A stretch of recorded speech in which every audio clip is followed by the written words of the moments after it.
You want style points, Canes fans? Well, let's go through a little exercise here. Get out a piece of paper while you have a second. Take a pen and make a big fat 8 on the left side of the paper. Then add a dash to the right of the 8. And then lastly, put a big 0 to the right of the dash. That's 8-0. It's pretty beautiful. It should look something like this. Isn't that the only style points that are necessary as the number 5 ranked Miami Hurricanes get ready to welcome Manny Diaz back to town this Saturday at high noon as the head coach of the Duke Blue Devils? The Canes Nation was in a bit of a state of panic Saturday night, even though Miami was always very firmly in control of the game against Florida State. But we got so used to the flash and the dash of Cam Ward in the passing game in the first 7 games this year that everybody forgot that Mario Cristobal has built this team to be able to play smash mouth football when it needs to. And by keeping its safeties back in the middle of the field and getting after Cam Ward up front, while also locking down the Canes receivers for the most part with their talented cornerbacks, the Seminoles dictated just that. They made the nation's top offense beat them in a way that it had not won to this point in the season. It was a sound strategy, but boy, did the offensive line answer the call. Matchups are going to be different, okay, in every remaining game. So there are no guarantees at all that we will see that same exact script play out again.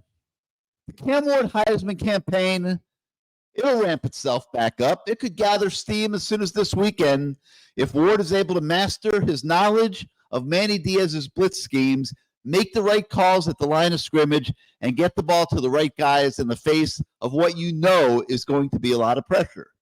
That's Manny Diaz defense. We saw it here for several seasons. Speaking of that Heisman campaign, by the way, isn't it a shame all those experts around the country that have dismissed Cam Ward this week because he had a pedestrian victory against Florida State, a modest game, a little over 200 yards, no touchdown passes, but Miami winning by 3 touchdowns? Ward has won every single game that he's played this year, and that should matter equally as a 400-yard passing day. We're going to talk about all of that and more tonight as we embark on a new edition of CaneSport Live. Hello again, everybody. I'm Gary Ferman, the publisher of CaneSport.com, and we welcome you once again to the People Show, CaneSport Live, which is presented this evening by Caneswear, your ultimate destination for all your Miami Hurricanes merchandise needs. If you want to wear it with a U on it, you got to go to Caneswear. You can visit their store, 2655 South University Drive in Davie, or you could shop them any hour of the day or night at Caneswear.com. So this is your show. It's going to be driven by your participation. If you'd like to come on the show, all you got to do is shoot us an email at canesport@yahoo.com, canesport@yahoo.com. I'll put it up on the screen here as well. And if you'd like to come on the show, all you got to do, just shoot us an email, and we will send you the link to the studio. We bring you on the show in the order that you land in the studio. And you're also encouraged to participate in the show by utilizing the chat function on your screen. We will address a good majority of those questions and topics during the course of the evening.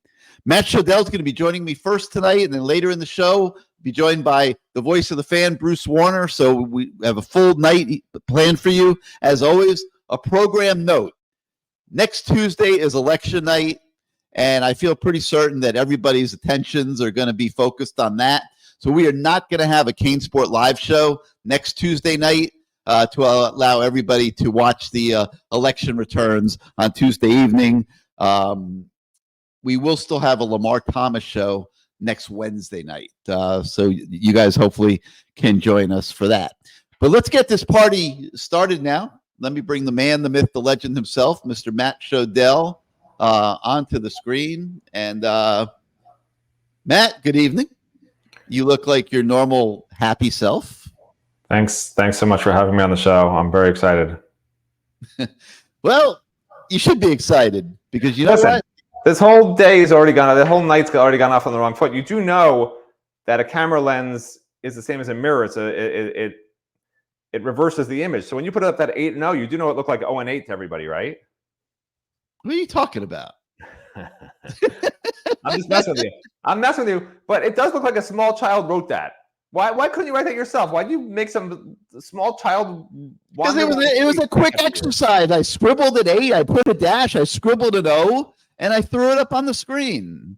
I wasn't looking to win any art contests. All right, listen. Can I preclude Greg with something right now? Because I don't want to have to deal with him yelling at me. So I'm going to preclude him by. I already know what he's going to attack me for. He's so predictable. Greg, can I do this now and get it out of the way or not? Go ahead. All right. So I think people misconstrued some of the things I said on Good Morning CaneSport this morning because they think I was like attacking the offense. I think the offense is terrible. The offense is amazing. Okay.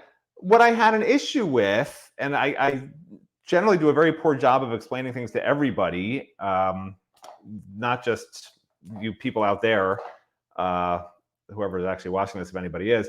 But what I was trying to say is eventually Miami is going to go up against some really good teams, and they haven't played any really good teams. That's my opinion. Okay, people can disagree. They can think Virginia Tech's one of the best teams in the country. They could think Louisville is. They could think whatever. I personally don't think they've played a really good team yet.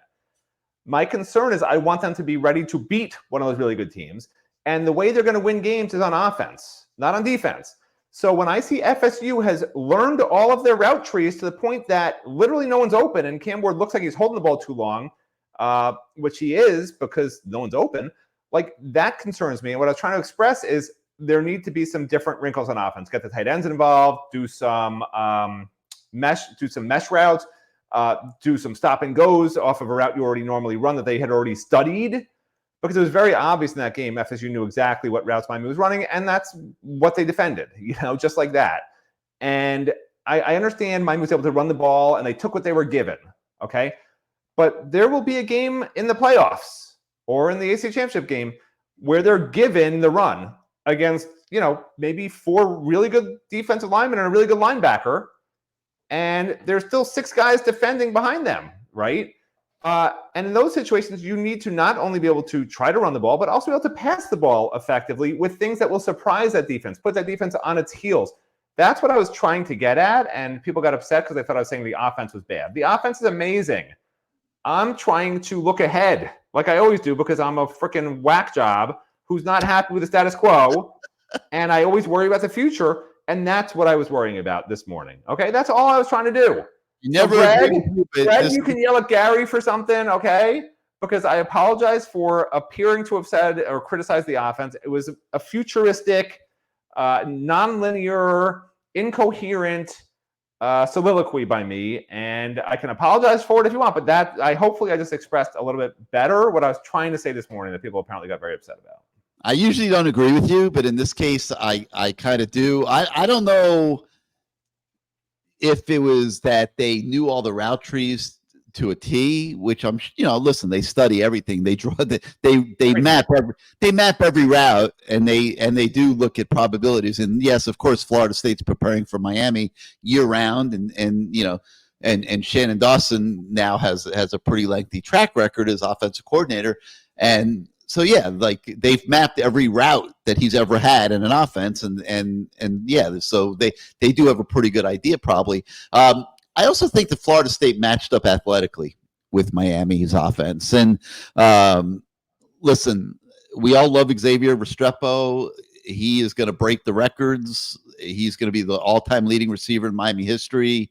One of the most amazing accomplishments we'll ever see, in our lifetime as Hurricane fans. But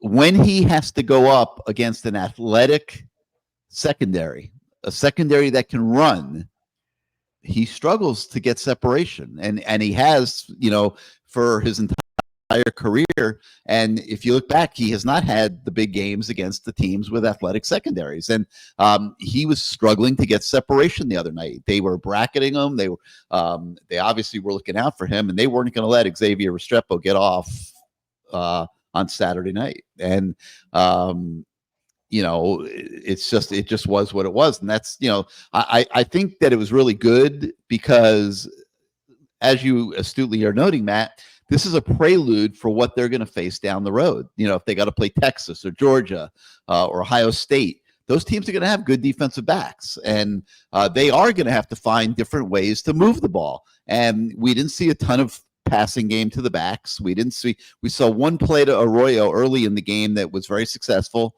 and I'm not sure. Double check this right now. I don't think he had another catch. He had like 20 yards, I think. Yeah, but that was all one play, right? I don't think he had. The last two games, the tight ends production has been very similar to last year's, which is hard to say with a straight face. I think they have a total of 30 yards combined, all the tight ends the last couple of games, and they had been so involved. He had two catches. Yeah. So he had one other in the game, and the second one I think went for like 4 yards. I was really expecting Elijah Lofton to. I thought Elijah Lofton, as this year went on, would get more and more of a role. He's gotten less and less of a role. So, that's, to me, that's unfortunate.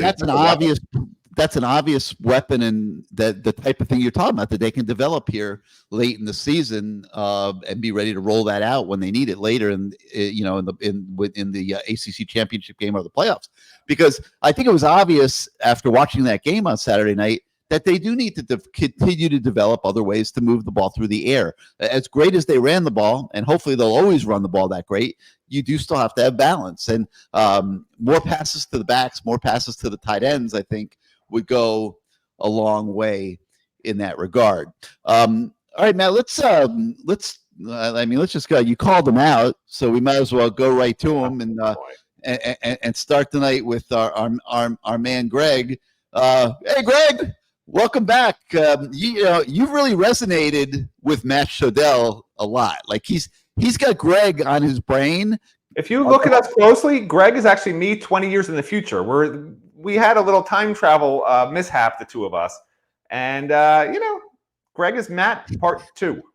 Or I am Greg about part you 1. all week, Greg. All I hear all week is Greg. I gotta be ready for Greg on Tuesday night. So I don't know if he's ready or not, but let him have it. What do you got for us this week? Okay, I'm going to take it easy on you tonight, Matt. Oh, thank you. I didn't hear your soliloquy this morning. So anyway, Miami's number 1 or 2 in the country in scoring and offense. So Florida State was the first team that figured out their route trees. None of the other teams scouted them. Give me a break, Matt. All right? Okay. Gary, I'm going to give you a compliment. You ready? I'm ready. Gary, after watching... Don't do it, Greg. Don't do it. I'm begging you. Greg. Don't do it. After watching Ja'Cory Brown play the other day, you were absolutely right 3 or 4 years ago. That guy has 4 years to come around on that. Well, you were right. Thank you. And I take no pride in that, by the way. It was just very obvious to me from the very beginning. I wish it had not become such a thing for so many different reasons, and I get them all. But like that kid, if he would ever just become a receiver or an H-back, he will be unbelievable. I'm just telling you. I get why he's not, why it's such a hot button, and I totally understand. But this is a career. This is millions of dollars we're talking about here. This is a young man's future, and the people that are around him, advising him, are doing him a disservice in not steering him in that direction. We'll leave it at that. He doesn't play here anymore. But okay. If he's running out of time, to do that, but we'll see. All right. I wanted to congratulate everything on his prediction that it would be a nail biter in the 4th quarter. Okay. Now, Matt, you had an article, I think, about turnovers. Manny Diaz, he caused 6 turnovers last week, and they still lost. So what does that tell you? That's actually incorrect, Greg. I have to correct you. He caused 9, and they recovered 6, and they still lost. Sorry, I only knew. Yeah. Okay. You know, Okay. Duke is not good. Like everyone's like, oh my God, the Duke defense. SMU had over 450 yards. Duke's played nobody with a good offense all year. You know, they're not like they're sort of a fake mirage defense. Like, are they very aggressive? Are they really, really good against average teams? Yeah, but against the 2 decent offenses they played this year, they haven't done very well. Okay. Maybe Dawson should pull out the tape of that running play North Carolina ran against us for about 600 yards. Right? Yeah, maybe. We should use that against Manny. Yeah, the counter. Right. Okay, now, I never saw a 43-yard quarterback sneak like I saw the other night by Florida. It wasn't a quarterback sneak, Greg. Do you know what actually happened? Because they explained it. What happened? So this is, you couldn't tell until Lance Guidry told us, but one of the FSU coaches apparently threw his own team under the bus and told Lance Guidry this, according to Lance Guidry, and said that they were only trying to draw Miami off sides. The center wasn't supposed to snap it, but then the center snapped it, and nobody knew that he snapped it. And Akeem Messer was the only guy who actually reacted. You see him charge right down the line, but he's going at the running back and doesn't even touch the quarterback. And now the quarterback has the ball and doesn't know what to do with it and just starts moving forwards. And the Miami players are standing there because the FSU offensive line had never moved because only the center had snapped the ball, and none of them thought they were going to snap the ball. It was 4th down. They were just trying to draw Miami off sides. And then I think it was Ruben Bain. There was somebody who sort of got their hands somewhat close to the quarterback, and one of the offensive tackles just sort of like pulled the quarterback away from that guy, and he ran for 42 yards or whatever. But that play was not even supposed to happen. It was a freak play. It really wasn't. It was just one of those weird plays. It wasn't like schemed up, and there was nothing like that. All right, can we talk a little about Ray Joseph? You telling me we don't have a guy on that roster that's a better return man than him? What happened to the days of Santana Moss, Tremaine Mack, Devin Hester? Where tell me Robbie Washington couldn't do a better job than him? He's not good, in my opinion. Well, Ray's not the main return guy. Chris Johnson is. No, on kickoff. But Ray, he's talking about punt returns. Oh, okay. Yeah. I mean, you're not wrong. I don't disagree with you, but they're trying to, I don't agree with it, I think, but they're trying to keep guys happy and maybe not have them transfer and stuff like that. I think Ray bulked up a little bit. It appeared that way to me in the spring. He just doesn't look as quick, but he's a lot stronger. I think if this, I honestly think Xavier Restrepo should be the punt returner. I think they just don't want to use him with a lot of reps. I don't know who. I don't think Robbie Washington should be back there. I agree with you that Ray is a non-factor in returns. I think it should be Restrepo personally, but to his credit, at least he's catching the ball.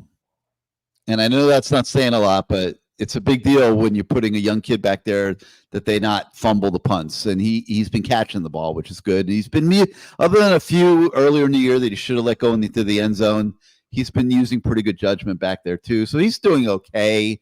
I don't know what his future is in this program. If they are recruiting the way they should, he will not hold up and will end up in the transfer portal. So now you were talking before about nobody could get separation. Jacoby George does not get separation. Why don't we try Nye Carr or JoJo Trader? Give them They're not ready yet. They're not ready yet. I mean, that's why that's why. I mean, they're not better than Jacoby George or Horton. Oh, Horton! I love Horton. Yeah, Horton's playing great. Restrepo's going to set the records. Jacoby George is way better than any of those young freshmen. So they're not going to take him out and put the freshman in. The receivers are not a problem. It's just, a little bit of tweaks here and there. The receivers get plenty of separation. It's just one Usually. game, and it might be a little bit of an overreaction, but you don't want to see DBs that are athletic able to figure out the route trees and stick with guys. Like, I understand, Greg, in the other games with slower DBs, it doesn't matter if they know your route trees, you're running right by them. FSU did have athletic defensive backs who have been taken advantage of by other teams, but they were on top of those routes, man. They knew what was coming. They knew where guys were going, and that's why guys weren't open. It's not that they couldn't create separation. They've created separation all year until this game. And I'm not agreeing that it's not a problem. I think it is a problem. It was a problem in this game. And I think that the message has been delivered loud and clear. It just has to be received. And that message is, when you play a team with a good secondary, you better have a little bit more offense in your arsenal and be able to go to some other things that you don't normally get to, that you probably should go to anyway. I mean, you look at the backs coming out of the backfield, the tight ends catching balls. I mean, it's about as good as it gets. I mean, I don't know how many teams in college football have backs that can catch the ball the way Miami does and get upfield. And you've seen Martinez do it several times this season. And the tight ends, it speaks for itself. Arroyo, Riley Williams, and that's before you even get to Elijah Lofton, who. What about wheel routes from the running backs? Remember, that was Rhett Lashley would do those wheel routes successfully with Jalen Knighton all the time. And Damian Martinez has that kind of pass catching ability. I mean, you match him up with a linebacker or safety, he's got a pretty good shot of making a big play, but they don't. There's just so much they could expand and do, and they don't. It's a little frustrating sometimes, even though the offense has been so good. It's just, against a great defense, they need some of this extra stuff, and they probably should get some of those reps in doing it at some point. Yep. All right, I'll let you go. Let's see if everything's calling for another nail biter this week. All right. Well, let's find out. All right, Greg. Always a pleasure. All right, well, let's find out if everything's calling for a nail biter this week. Everything, welcome back to CaneSport Live. Greg's giving you props. You said it was going to be a nail biter against Florida State. I'm not sure that a 3-touchdown game qualifies as a nail biter, but I'm sure you'll take his adulation. I really appreciate that, Greg and Gary.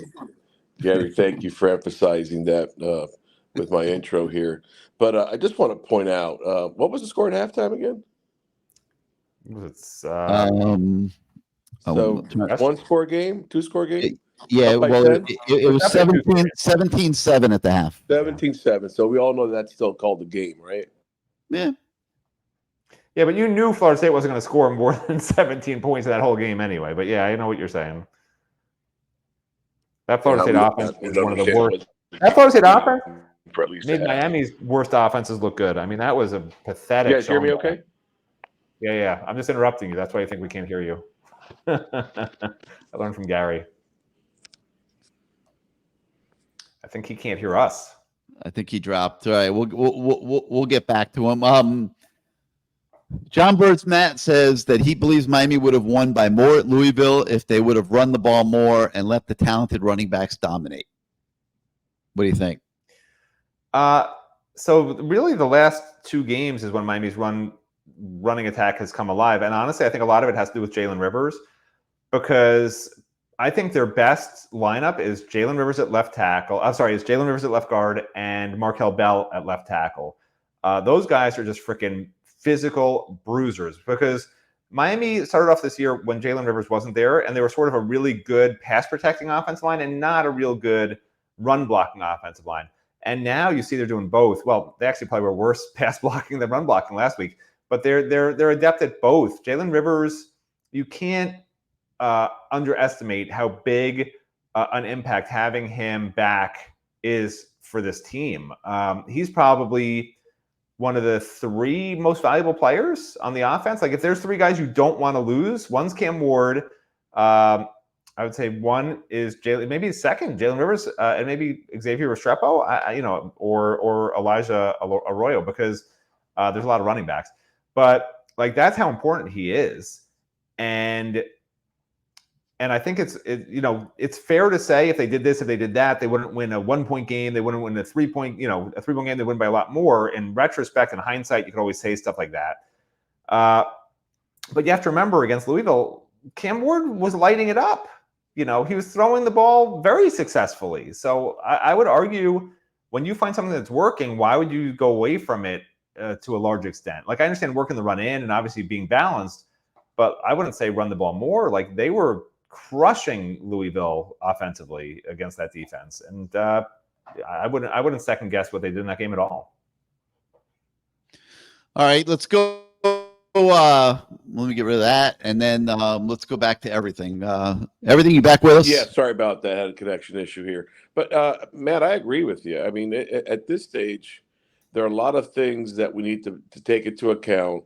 We haven't really had an issue with getting separation for the most part.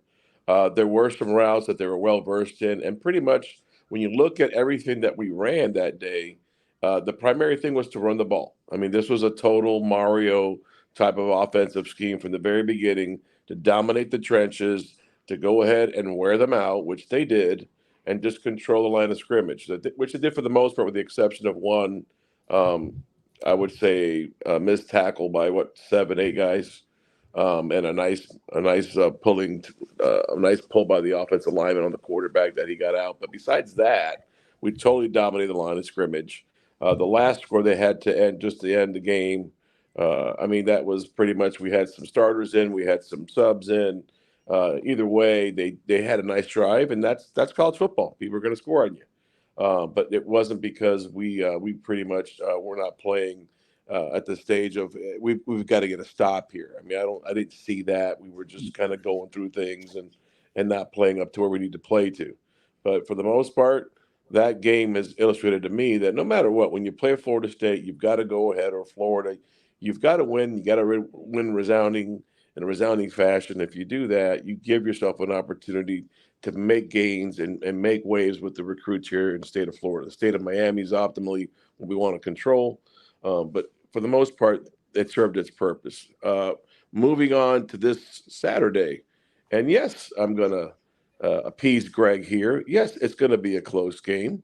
They've got an athletic quarterback, in my opinion, who's going to give this defense fits. We have a linebacker who's having a tough time spying on guys. He's getting slower and slower. He's not had the year that he had last year. That's Kiko. The best play he had all day on Saturday, he was beat, but he was able to recover and go ahead and knock that pass down on that wheel route. So for the most part, they present some challenges. They do force offenses to turn the ball over. We know what Manny Diaz does. We know exactly what he loves to do, and that's what they're going to be doing. That team is well coached. They're together, and they're playing for each other. The things you want to see, that team embodies that. Do we have more talent? A lot more talent. We do. But it's not going to be a walk in the park area. The Cuban Bowl will not be a walk in the park for Mario Cristobal. You can book it. Right when you said athletic quarterback, you lost me. I mean, yeah, he can move his feet, but his long run is like 5 or 8 yards all year. He doesn't run the ball. He's an athletic guy. He's a big guy. He's not a little guy. He's a big guy. I mean, he'll move his feet, but he's not going to get out of the pocket and run. He's not a dual threat that you got to have a shadow on. There's not going to be a linebacker taken away on defense that has to watch this guy. Their offense is one of the worst in the ACC.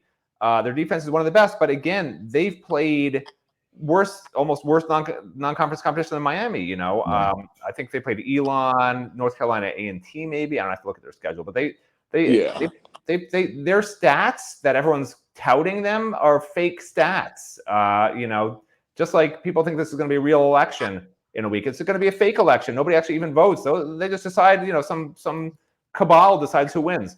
No, I'm just kidding. But no, they played Elon. They beat UConn by 5. They played Middle Tennessee and crushed Middle Tennessee. That's where they got most of their offensive stats from. They scored 45 points. Outside of that 45 points, they haven't scored more than the 27 points they got in overtime last week in any game. They're not a scary team on offense at all. And to tell me that, basically Miami has to score 28 points to essentially guarantee a win, in my opinion, because of that. To tell me they're going to hold Miami under 28 points, like, that ain't happening. Just ain't happening. Miami's going to win this one pretty easily, in my opinion. So you would say that the spread is correct? 20 points is not a good spread for any ACC team against any other ACC team. But I did predict 38 to 17 or Yeah, predicted 30-17 for the Florida game. This game, I could see, I don't think their defense can hold Miami down. I could see a 35-14 type score. I think very similar to what I predicted for Florida State. I really do. There's one thing, Matt, that we don't do in the run game that really this scheme always has given Manny's defense fits, and that's counters. We don't run enough counters. Well, they don't design the counters, but if you watch some of Damian Martinez's runs, he turns them into counters. But you're right; they should have some more designed runs, especially against Manny Diaz. I mean, guys who love to shoot the gap. I mean, that's what you're giving up. So that's why counters work all day. I mean, it's not calculus. Yeah. But anyway, well, guys, I appreciate your time. Look forward to another great game, and I think it's going to be a good competitive game, not a nail biter. But it'll be a good game. It won't be a walk in the park in the Cuban Bowl. All right. Greg, make note of that. He didn't say nail biter. All right, everything. Thank you for being part of the show. You got it. He's at work, and he's jumping up and down, which means we better go to him quick here, and that is our main man, Kane. Welcome back. Hey, man, Gary, look, ain't a lot to talk about. I'm tired of crying fans. I lead a Dolphin game on Sunday. Said, damn, the coach blew it. We could have won. We didn't. So I said, I still got my cane. So a dude gonna walk beside me and say, well, we ain't no good. I looked at him and said, huh? When we play Georgia and stuff, we're gonna lose. I said, man, we ain't no. Can't y'all just be happy for once? You cry for 5, 15, 20 years and you still want to bitch about we're not going to beat Georgia, this and that. Then he want to say, we did beat Florida State last night. He's a clown. That's what it is right there. Ain't no, baby. I heard you a little bit this morning, Matt. I heard Matt this morning. I had to turn it off. Matt, you made me mad as hell. But I get you. I understand what you're saying, man. I understand exactly what you're saying. So all I can say is, fans, stop complaining. The board was lighting up. Cam, everybody love that. That's the old school offense. Just score and score and score. But you got to win all kind of ways, right? You got to win all kind of ways. And we did. Cam didn't force balls. He took what he had against Duke. Now, like you said, how in the heck do you 9 turnovers, 6 recover, and you still lose? Is that really possible? Has that ever been done in history? That somebody turns the ball over that much and doesn't win? Miami ain't gonna turn that ball over like that. Y'all know that. Everybody knows that. Oh, like you said, we can't judge the defense. Matt and Gary, you made a point. I guess we'll see down the line, but just win. Get to that darn game in Charlotte so I can be there. I will be at the Duke game this weekend. Just win. Fans, be happy. Damn, we ain't no. This team ain't like 2017. It's much better. We're going to go places. It's not like Florida State 13-0 either, because 13-0, they struggled every game. Yeah, we done beat some cupcakes. We done came back from being kicked in the ass. We're going to be fine. Just keep on rising. Like I said before, sunrise on the 305. We're going to be fine. I ain't got a lot to say until we lose. And with that being said, 12-0, 11-1, 10-2, baby. We're on a streak, baby. 4 games left to clear the slate. Who you worried about, y'all, in them 4 games? What team? It's got to be one. Who is that team? Before I get off this phone, Matt and Gary, who is it? 4 games left. Who is that team that's like, damn, I'm scared? I'm waiting. There's nobody. Nobody. That's what I said. Damn it. None of them. Why did you say until we lose like it's going to happen, bro? Go ahead and play well. Well, okay, you want me to change that? I'll say until we get to the playoffs and see what happens. So I won't say these games here, but it's 4 games left. Nobody can beat us, right? Well, you can beat, but Syracuse defense is terrible, like you said. Georgia Tech, the quarterback is hurt, and I don't know what they've really been doing this year. Wake Forest, that shouldn't be a problem, right? No.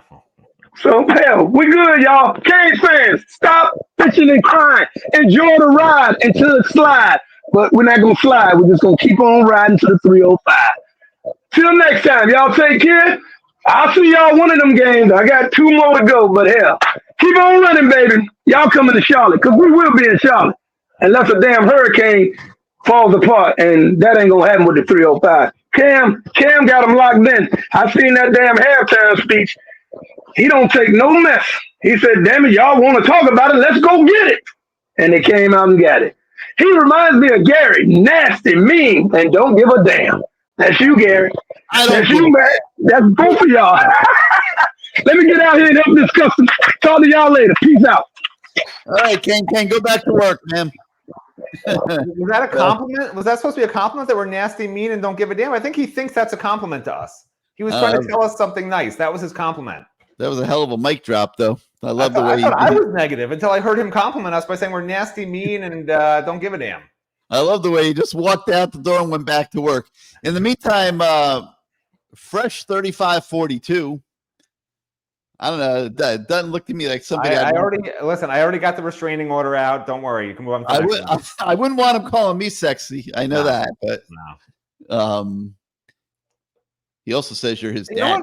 Let me ask you this: would you rather, because he just brought this up, would you rather just waltz into the playoffs, right, against some pretty bad teams, no top 25 teams on the schedule, or would you rather perhaps have to earn it and not make it because you had to play a Clemson, a Pitt, an SMU, whatever it may be, maybe even a better non-conference team. I know this schedule is not Miami's fault. I understand that. But I'm saying, what would you rather? Would you rather have a schedule that has 3 or 4 top 25 teams, or a schedule with no top 25 teams and a much better chance of being in the ACC title game and playoffs? What would you rather, Gary Ferman? Because I know my answer. What would you rather? I want my team in the ACC title game in the playoffs. Oh, I was the other way around. Okay. I want them to earn it, because what's the point of getting to the ACC title game and the playoffs if you're not good enough at that point anyway? You'll learn if you're good enough or not from playing those good teams. The way college football is, you can't play this game at the beginning of the season. I mean, none of us would have predicted Virginia Tech. Maybe not the first few games, but I think after the first 2 or 3 weeks, you are what you are at that point. I know there can be wrinkles. What I'm saying is, players know what to do by that point, None of us would have predicted the Virginia Tech and Cal games would go down to the wire the way they did. That's just the way football seasons evolve. You can't play the prediction game. And listen, there's no guarantee that these last 4 games that there's not going to be some hiccups. Maybe Miami doesn't play its best. Do you find the fan base is energized by Wake Forest, Duke? They're not. No, they're not. That's what I'm saying. So, I don't love that. I love having a week of excitement, a week of anticipation before a big game. I don't love we're favored by 20, whatever. And that's what it's been all year. All year. I agree. The fan base has shown up for some of the games. You just disagreed 2 minutes ago. What do you mean you agree? No, but I agree. No, I want my team in the ACC title game and in the playoffs. You're gonna have boring season and then be in the ACC title. How it evolves before that is, you can't. The schedule's the schedule. But I do think there's always games that are tougher than you think they're going to be.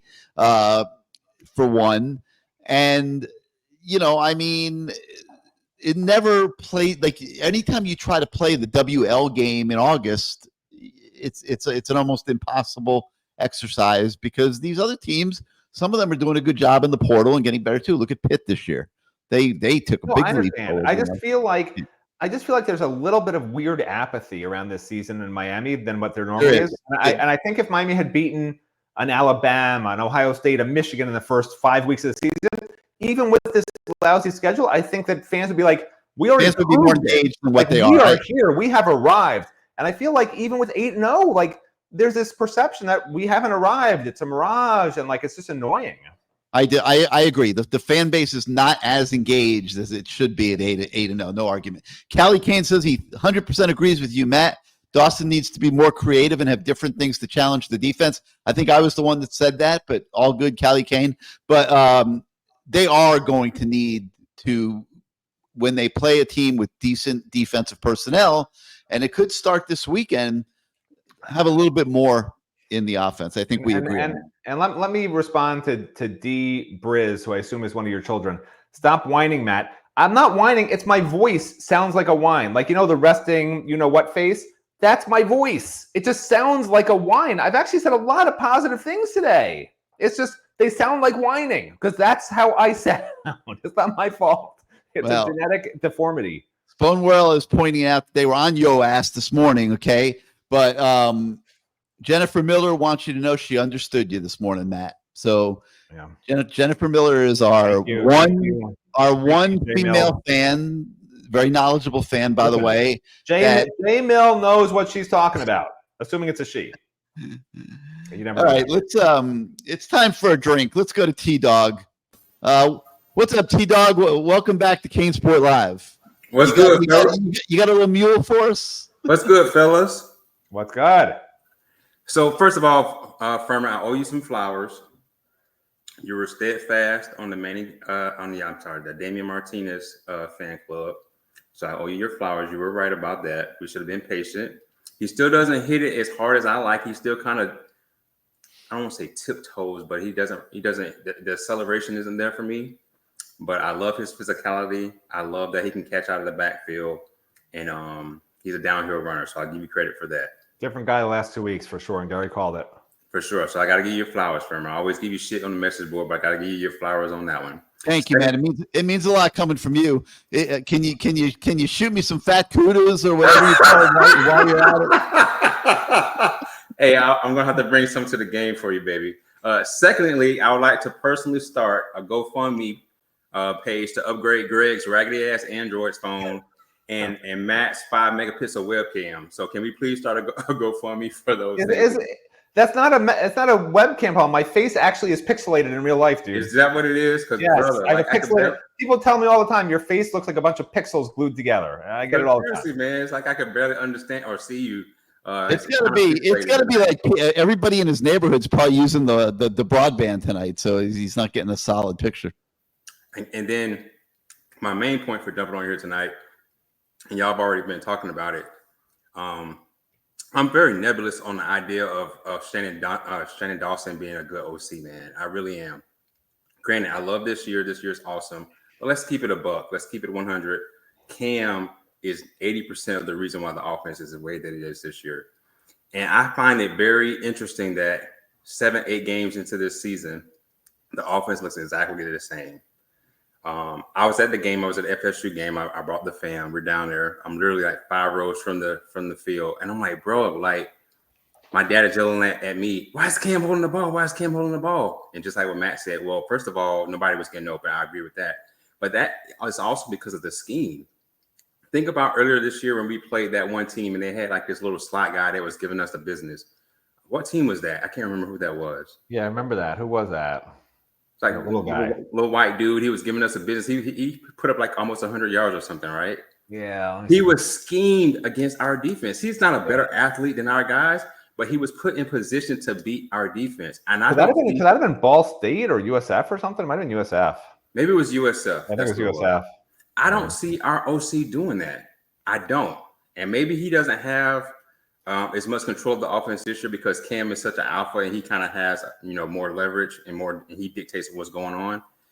But I just don't see us. Yeah, it was Sean Atkins, 11 catches, 125 yards. Yeah, right. Yeah. I promise you, like, bro, he's not going to be drafting like in the first 6-7 rounds, that guy, right? But his OC put him in position to out scheme our defense, and I don't see our OC doing that. Y'all brought up Lofton. When are we going to use this guy? He's a weapon. And I'm not saying he needs to lead the team, but he should have a game where you're like, oh, damn, that was a Lofton game. Oh, damn, there was a Arroyo game. That was, you know what I mean? Like, I just don't see that in our offense. What do y'all think? Yeah, I mean, I'm not sure if Lofton's fully healthy. I'm looking to see how many reps he played. Yeah, but he was out there last game. I mean, so I'm wondering how many reps he played. But, JoJo's playing a little banged up. Like, these guys play banged up. I don't know if coaches just are protecting them or something. I don't know. It's weird, well, man. A couple of interesting comments here. Jacoby Gragg says that he thinks Dawson was, playing possum a little bit and wasn't really using the offense because he wants to save things for Manny this week. Famous last words. We say that shit every year about a I'm game. not buying it either. Every year they say, oh, they didn't do it. They didn't do the vanilla off and they didn't put anything in because they want to hold it for the next game or the next game. I'm not buying that. I think Cam Ward got sacked back-to-back plays on the second possession of the game, and they said, whoa, these guys are ready to give us some problems up front. Let's run the ball. And running the ball worked out so well, they just stayed with it the whole game. That's what I think happened. Yeah, so Lofton played 11 reps. Riley Williams played 22. Kim McCormick 26, and then obviously Elijah Arroyo played a lot more, 54. So yeah, he played the fourth most reps. He played a decent amount of reps. So I mean, I don't get it honestly. Yeah. I think they should move to the quick game. Like when they notice that those long developing routes aren't working, they should move to the quick game. It's there for them. They got a big body in Horton who can catch slants. I think Ashley George, that's his best route. I think he does great routes with the 5-10 yard outs and with slants. Restrepo as well in the slot. Like they should go to the quick game and then go over the top. I feel like they want to be all or nothing. And then when the all isn't working, he gets a sack. He's holding the ball and he's scrambling around trying to make a play. Well, William Crow fears that FSU showed everyone the blueprint of how to stop the offense. I don't think that's not true, because we can just run the damn ball. I mean, so you're not going to stop our offense. We might not put up gaudy 500-yard passing yards, but and go to the quick game, like you said. Yeah, just go to the quick game. Like, everything doesn't have to be like chunk. Like, you can look like a Heisman winning quarterback throwing, 25 for 30, And Callie Kane says Arroyo needs to be a primary target, which yes, can play into the quick game. There's no doubt about that. And they had mismatches there if they wanted all game last game. Yeah, I mean, I don't know. Like, maybe they're saving them for later in the season. I don't know. But Arroyo could have had one unbelievable season this year, and it's going to end up being pedestrian. He's still going to get drafted very high. I would have thought he would have been utilized a lot more. He's one of those guys where they go to the NFL and it's like, wow, why didn't he do that in college? He's an 800-yard plus NFL receiver who's getting 300-400 yards at Miami. Agreed. He's going to be a fantasy pick, Kai. One of those guys you pick on your fantasy teams for sure. So remember, I was bringing up the point of five-star coaching, and you kept asking me, what is a five-star coach? What is prime example? Look at SMU, Ferman. Look at SMU. With our guys, with our leftovers. By the way, y'all owe Manny an apology for his recruiting. Y'all owe Manny an apology because, hey man, the dude not exactly beating great teams. Let's not get carried away. Okay, I mean, the guys are blocking field goals and shit, and I mean sacks galore. Oh, the Miami guys are stepping out, no doubt. Yeah, man. So that's what I mean by five-star coaching. Like, I admit you have to have talent, but if you were to ask me, give me a five-star coaching with some three-star talent, I'll take that all day, every day over a guy who can't coach for shit and a whole bunch of 5 stars. Okay.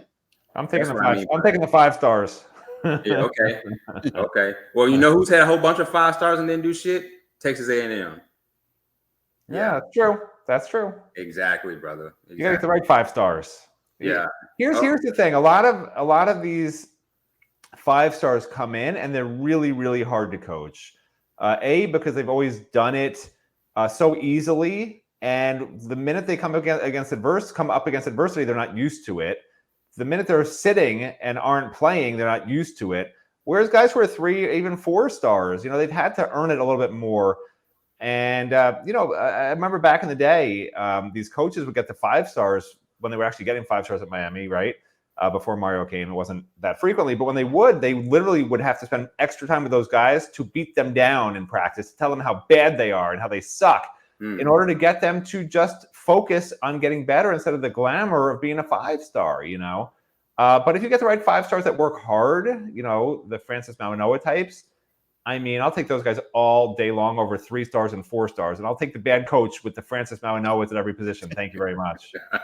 Hey, I got a data assignment for you, Matt. The next time you have some free time, go look up the greatest 3 stars of all time and the greatest 5 stars of all time, and you tell me where they stack up against each other. Those studies have been done. Those studies have been done. And by the way, that's not a Matt Shodell job. That's like a computer I would have to create and run a program. Supercomputer, huh? Yeah, supercomputer. But they have done those studies, and it's not that big a difference, if I remember correctly, between NFL success for 4 stars and 5 stars. 3 stars, I think, is different, but 4 stars and 5 stars, not a big % difference in terms of them being drafted into the NFL, if I remember correctly. Am I wrong, Gary? You've seen those articles, right? Yeah, 100%. Yeah. I would like for you to just go back just over the past 10 years and just look at just over the last 10 years, every team in the country, or just like 100 of them? Oh, like the top 100, the top 50, schools or so. Just right. Listen, I'll get back to you in let's see, it's 2024, 2025, 2026, 2027. All right, 2053. I should be done with this project. I'll help you out. We can go half and half on it, but I'm serious. I really do think that there's something about a 3-star guy with a chip on his shoulder. Granted, he's got to have some talent now. I don't want to scrub, but he ain't got to be like, I mean, how many 5 stars have we seen come through this program? Not just here, but Alabama, everywhere else. And they're not really 5 stars. Look at all the accolades they gave to Earl Little Jr., and now he's a meme right now. Can I tell you why it doesn't matter? Do you know why they're 5 stars? It's because they matured a little bit earlier than everybody else. It's Correct. like in Correct. the little league, the kid who's 5'2" as a 12-year-old and weighs 140 pounds is the greatest player you've ever seen. I agree. But in high school, he's 5'6" and 220 pounds, and he's just sitting eating lunch and can't get up off his chair. Yep. So like, it's just a matter of timing. It's lazy evaluation to me because you're looking for the easy, obvious thing versus like all those intangibles that you can't really measure. So yeah, I mean, there's no stars who become great players. It's just when guys. Oh, Cam Ward, you mean like Cam Ward? Yeah, exactly. Guys all at different rates, and the 5 stars are the guys who have physically filled out by their senior years of high school and are extremely athletic and have the right height and weight. I mean, it's literally just measurables, test results, and some stats, and you're a 5-star. It's not the mental stuff. If they factored in, I would love to find a recruiting service that factored in mental and gives you a score. Not just you're a 5-star as a player, but hey, you're a 2-star because we talked to your coach and he says you're a freaking head case who parties all the time and shows up at games drunk. Right. Like I want that to be part of the star system because that's so important. That's why 5-stars fail. Is because they're not mentally strong enough. And there's no service tells you that. I would love to see that. Agreed. All right, fellas, I'm out of here. All right, T-Dog. Thanks as always, man. Great to have you on the show again. Later. No show next week, but maybe we'll see you in 2 weeks. Oh, yeah. You see me in 2 weeks. Yep. All right, T-Dog. Thanks for being on the show. Cry Sullivan, he has a message for all of us. Everybody just shut the hell up with all the damn complaining every week and just enjoy the wins. I think everybody's enjoying the wins. I don't think anybody's complaining. I think that, we're at the point of the season where people are looking for style points that are not always going to be there. Well, that is complaining. Fans are complaining. Let's be honest. I'm not going to make stuff up. Fans are definitely complaining. Crazy. But here's what's crazy, Matt. Here's what's crazy. We're getting ready to go into week 9. Okay. This team is not close to peaking. We have not come close to seeing. This is why people are complaining. The best that this team can be at, and we're in week 9. And by the way, this is the other component that people don't understand, who don't get the complainers. Okay. Part of being a sports fan, even of being a sports journalist, is nitpicking, right? That's what makes it fun. Hey, what would I do differently? Not, I agree with everything they do no matter what they do. That's called being a Democrat or Republican. Okay, this is football.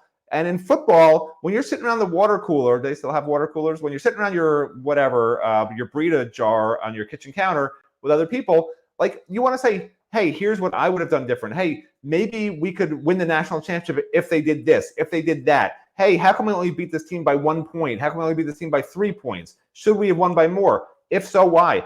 That's part of being a fan. So I don't get upset when people complain. I know people say I'm a complainer. I'm very happy with how the team has done this year. Like, I'm ecstatic about how the team has done. Like, at the end of the day, you just got to win games, and they have. Style points, like Gary said, they do matter in the rankings if you lose a game. If they win every game against every team this year by 1 point, they've won the national title. It doesn't matter, okay? But if they lose a game, that's when style points matter. So right now, style points don't matter. They haven't lost a game. It doesn't matter they don't play anybody in the top 25. And don't get upset when people are critical of an 8-0 team that's winning every game, obviously, because they're 8-0, because that's what fans are supposed to do. You're supposed to say, here's what I want to see. Here's what I'd love to see more of. I think we could win a national championship if A, B, C, and D. Like, that's part of the equation of being a fan of any team, not just Miami. Christopher Wright says he thinks the athletic tight ends need to get the ball more. I think we all agree on that. That's not nitpicking at all. And, Jason says we were saying the same thing last year, which we were. I mean, we absolutely were. The tight ends were totally invisible last year. They haven't been totally invisible this year, but with the quality of these players, I don't know that we certainly have maxed out the capabilities of the tight ends to impact these games and this season. But there's big ones coming up, man. There's still time, and that's an obvious adjustment when you're playing a more athletic secondary that's not going to let your receivers just do whatever they want. Let's go to BK Hurricane now. Welcome back to CaneSport Live. How you doing, BK? What's up, Gary? What's up, Matt? What's up? We're doing good, man. What's going on? I'm hanging in there. I'm doing good. Listen, Florida State essentially showed the world nothing about how to beat Miami. They ran cover 2 the entire game. They came in saying, "Hey, listen, we're not going to let Miami blow us out," and mission accomplished. Mission accomplished. If they would have played a regular defense like they've been playing all year, they would have lost 65-10. BK, let me ask you something. If FSU had actual competent defensive tackles, do you think that defense might have shown another team something that they could work on and perhaps work off of? No, not with Cam Ward. No, not with Cam Ward. You're playing cover 2 the whole game. You can't do it. Miami will never play another team the rest of the year that's going to play cover 2 the entire game.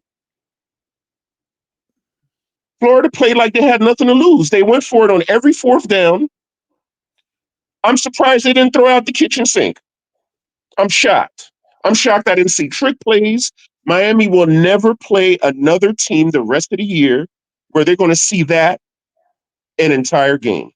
Miami will have a better chance in the playoffs because then you're going to see teams that they're going to listen. Georgia's not playing cover 2. Oregon's not playing cover 2. It's going to be their best guy against our best guy. Let's see who wins. And if we're going off of the record, they're going to win. Their best guy is going to be our best guy. Florida State had no choice but to run that cover 2, cover 1 defense the entire game.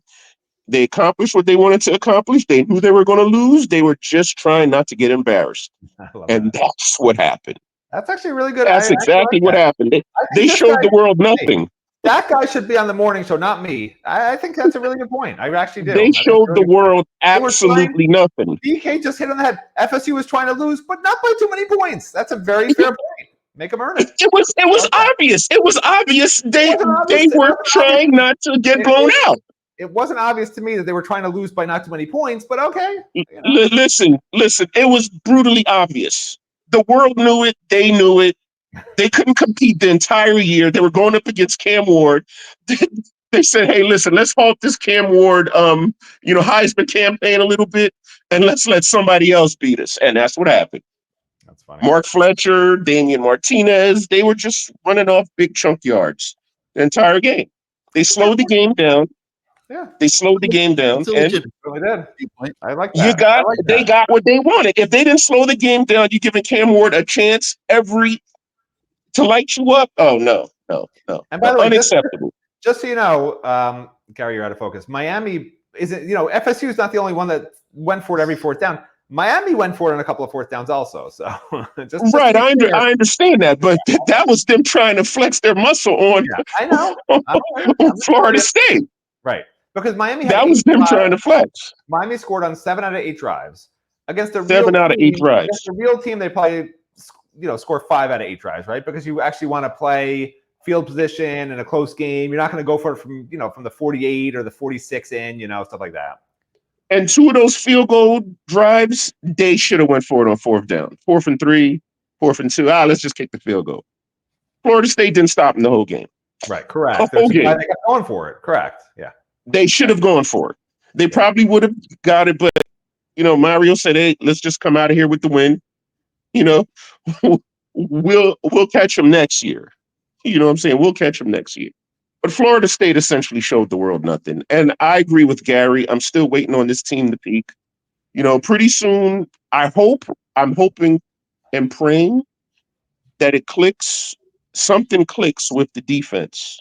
Something clicks. It's interesting because we went through this a few weeks ago, and I said like not even close, and I went through the whole lineup of things that I was seeing could be improved. Now, I talked about running back Martinez busting out, and that has happened. So they're inching closer. I talked about tight ends being more involved. That has not happened yet, and that is an obvious area where they could still improve greatly. On the D line, I talked about Tyler Barron getting back to being the Tyler Barron we saw at the beginning of the year. I think we saw that on Saturday night. He played extremely hard against Florida State, was very active and very effective. The linebackers, they played decent the other night. Okay. They were okay. Yeah. And the secondary, because it was not playing athletic receivers like what Louisville had, actually had a pretty good game against Florida State. So we're inching closer to what we were talking about a few weeks ago. But there's no question this team has not peaked yet and can still get better. I mean, I'm looking at it like this. Hey, listen, if Robert Knowles could have a good game here and there, why not? Robert Knowles. Why not a Diany Hall? I mean, like Diany Hill, have a really good game. Well, we really need him to have a really good game. So who knows what's going to happen? But real quick, the thing with the tight ends, right? I don't think we'll ever see the tight ends the way we used to see the tight ends, because I've never seen an air raid utilize a tight end very well. They almost got to force it. Yeah. Right. They have to force it to the tight ends. Unlike when Miami was running more of a pro style offense, you would see the tight ends go off. But you're not going to see the tight ends really go off in the air raid. I mean, that's just eye candy. I mean, these guys look good. Arroyo's out there running around looking like an NFL tight end. But they're not looking for Arroyo. It's not, Dawson is not used to having a tight end doing what Miami's used to a tight end doing. So I would love to see them go off, but we don't run that offense. In this offense, it's got to be schemed up. Yeah, I agree. We don't run that offense, so I'm not putting a big to do on tight ends. The linebackers played a decent game on Saturday. You surprisingly, like Florida State does have is a fast team. They're one of the faster teams in the ACC. They're pretty fast on defense. For sure. On defense. Right. Sure. They're pretty fast on defense, and the linebackers held up well against the speedier Listen, tight ends and the speedier running backs. Randy Shannon. I'm sorry? Randy Shannon handpicks their linebackers. He knows what he's looking for. Yeah. So he's always going to have decent players at linebacker. Right. So, like they were pretty good, but when is Damari Brown coming back, or is he even coming back this year? You say maybe later in the year. We'll see. I find it hard to believe someone's going to have not played the whole year and walk out there in the Syracuse game or something and suddenly be playing and be ready for the ACC championship game in the playoffs. I highly doubt that it will happen, but that's what we were told. What about Austin? Did he play on Saturday? I don't remember seeing him. I don't think so. They put him in for 1 rep per Pro Football Focus, but I don't think he played. I heard he was out. I mean, I didn't look that closely, but I heard he was out. Somebody's told me he was out. Yeah. I don't know what, Pro Football Focus does have him with 1 rep, but I think they were wrong. Okay. So listen, how confident are we in our backup quarterbacks, right? That at the end of the year we could run with one of these guys as the starter next year? Honestly, I think they're very confident in Emory for starters, but I don't think you can answer that question until you see what's in the portal. I mean, they're not going to put blindfolds on, and if another Cam Ward pops into the portal and wants to come to Miami, that they're not going to bring him in here to compete with Emory Williams. I mean, they absolutely would. I mean, there's a lot of loyalty to Emory. Emory's going to have 3 years of eligibility here moving forward, so he's not in a crisis situation by any stretch.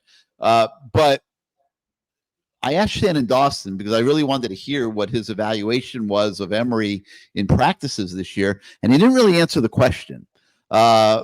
And I don't think he wants to answer the question right now. He wants them to compete in spring practice. But I have to believe with the success that Cam Ward has had this year, if there is another potentially elite level quarterback that wants to come into this program by the way of the portal, I don't see how they say no. I mean, we had running backs and they brought in Damian Martinez this year. It's paying off big time, right? I know AJ Allen's not getting to carry the ball as much as he would have had that not happened.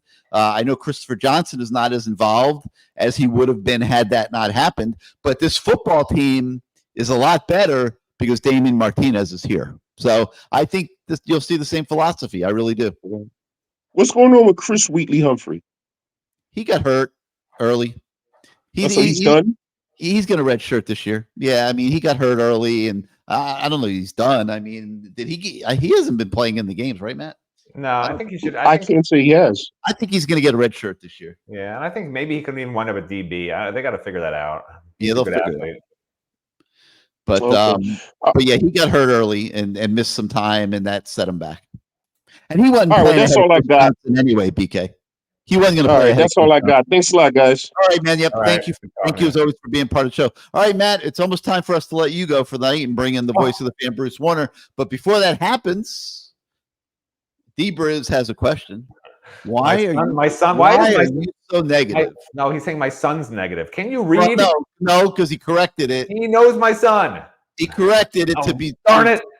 to be so. I just explained like twice why maybe I'm perceived as negative. A, it's the voice, and B, it's part of being a fan or a journalist. Like your job's not to always just be North Korea and say, hey, everything they do is right, and like let's set off a nuclear bomb on every opponent we play. No, it's like what could we have done differently that might have been better? That's how you're supposed to think as a fan, as a journalist, and it makes you sound negative because you're sort of saying, well, maybe they shouldn't have done what they did. Whenever you have a different idea than the party line, you're going to sound negative to people who are true believers.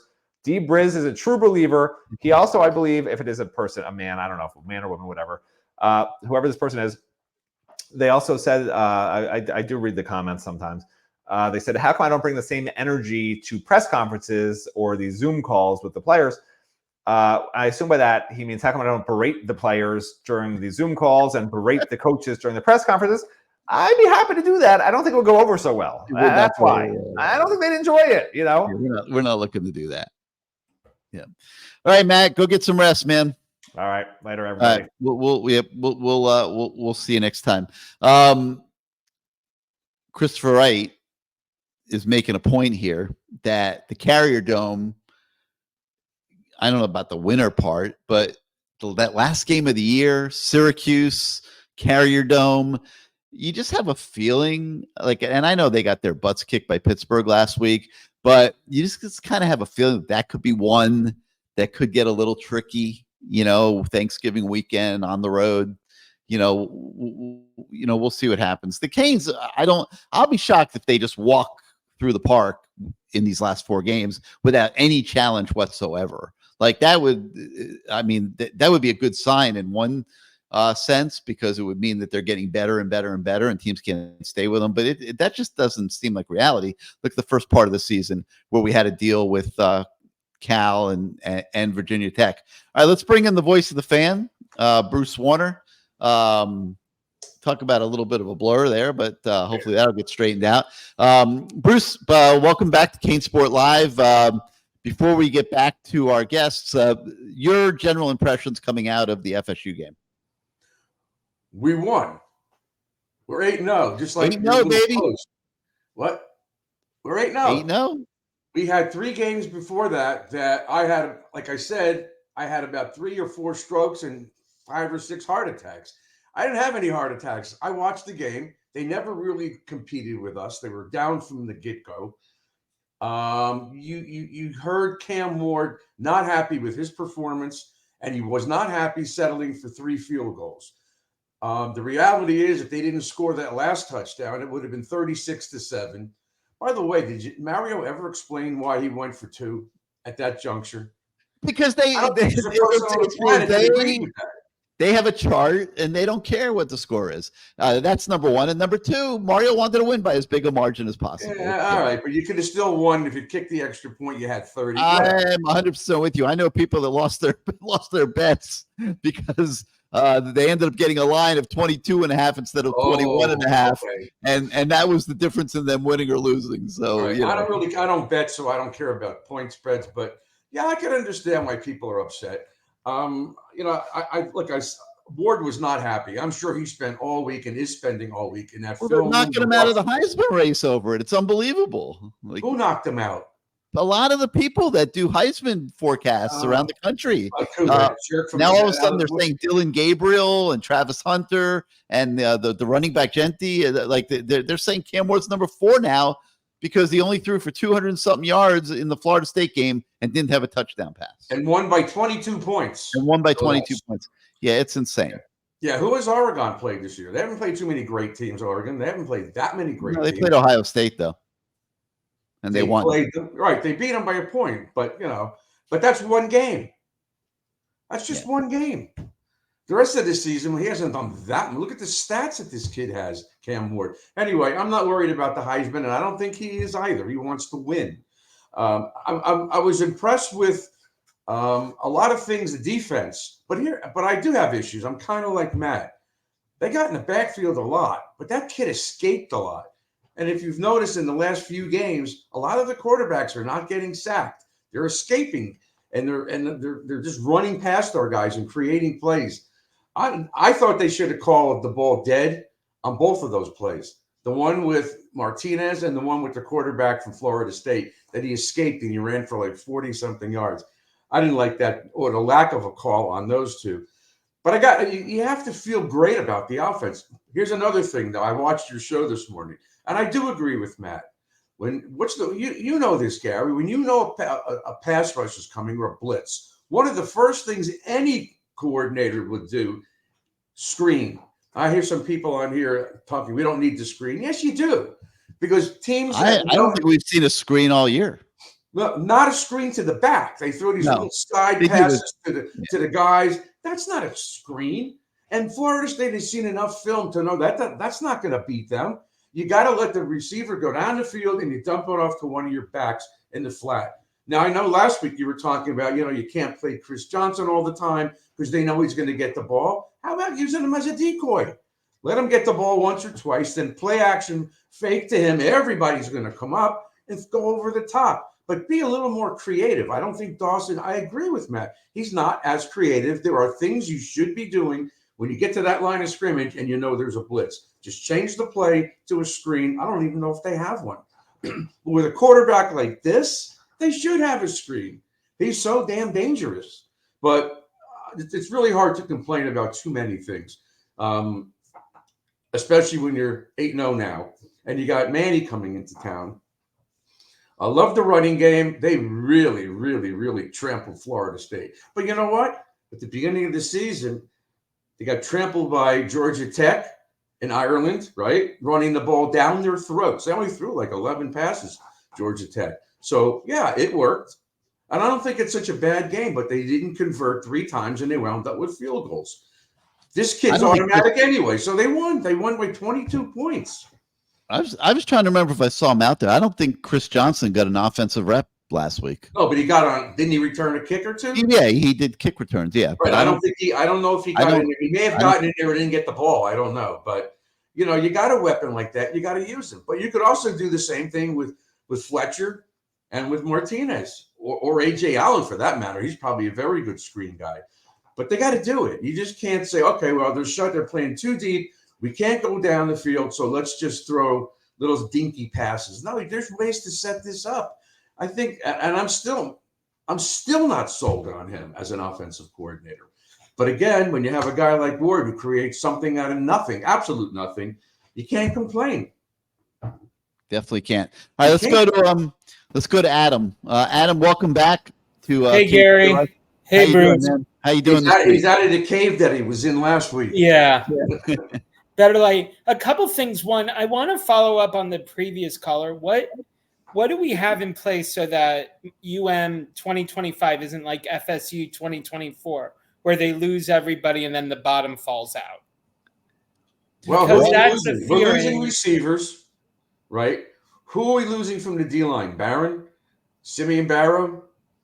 Yeah. Elijah all the rest of the 10 D linemen that they brought in last year, they're all going to be here. All those kids are going to be Justin here. Scott will be ready to play. Adam, I think the answer is they're going to do the same thing they did this year. They're going to assess their roster. Yep. They're going to move out the guys that don't have a chance to play to create spots, and they're going to hit the transfer portal as they need to. I don't think the formula changes. I think it starts with honest evaluation of your talent, and Mario's great at that. He's not afraid to make the tough decisions.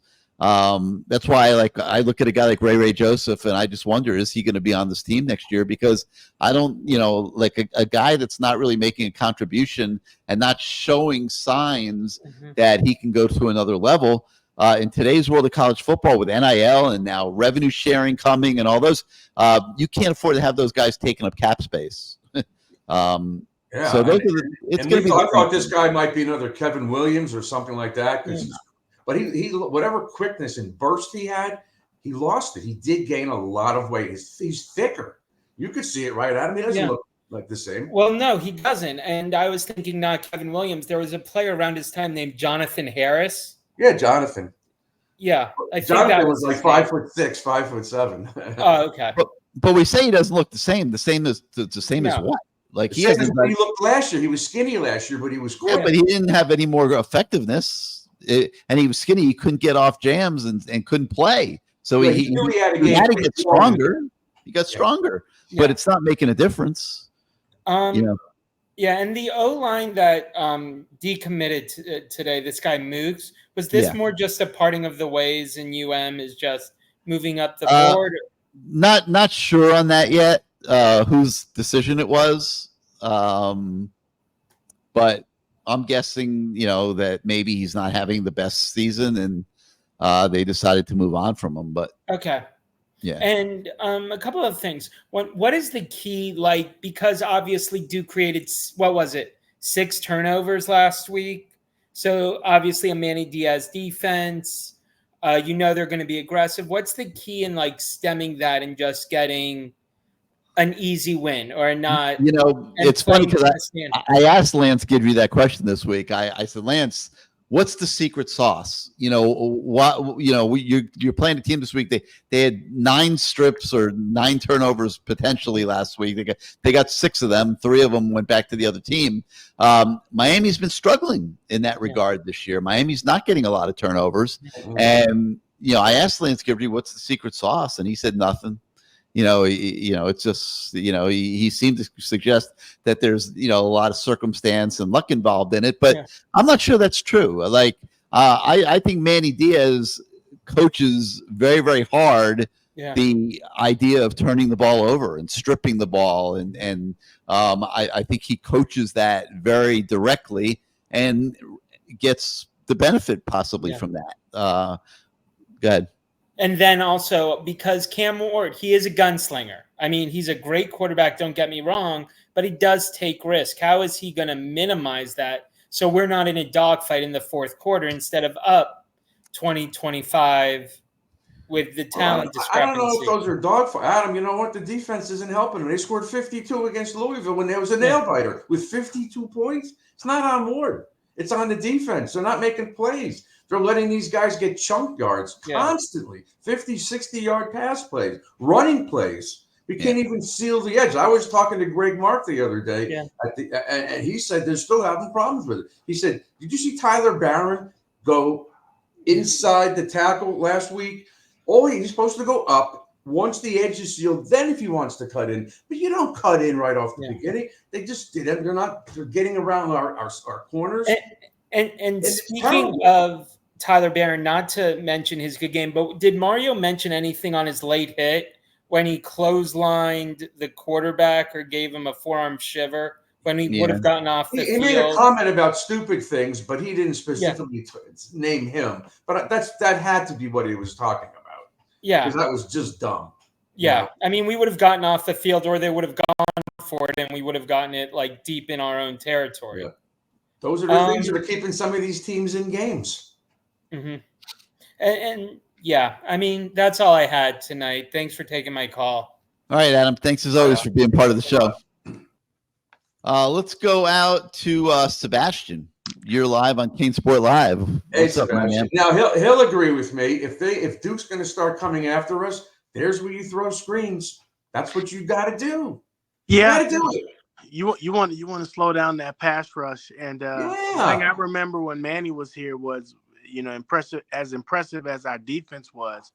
A lot of time we were feast or famine. If we were able to beat that initial 1-2 seconds of whatever blitz or scheme that came up, there was a lot of big plays that could be on the back end. So as I see this game, I'm going to watch it because as long as we don't get in 3rd and long and we don't have a lot of tackles for losses, I think it may be a long day for Duke. But if we get into a lot of 3rd and longs, it may be a long day for us. So I'm not kind of sleeping on these guys. You know who's a big-time screener?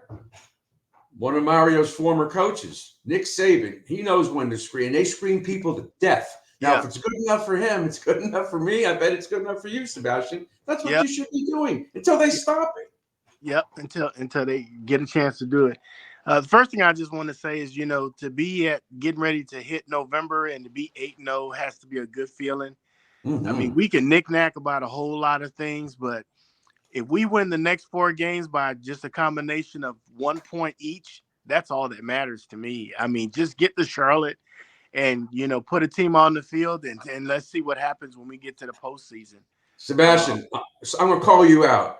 Don't lie. Don't lie on this show. You're not going to be happy with 4 1-point wins. Come on, Sebastian. Well, look at all these guys making comments. Sebastian's crazy. He's out of his mind.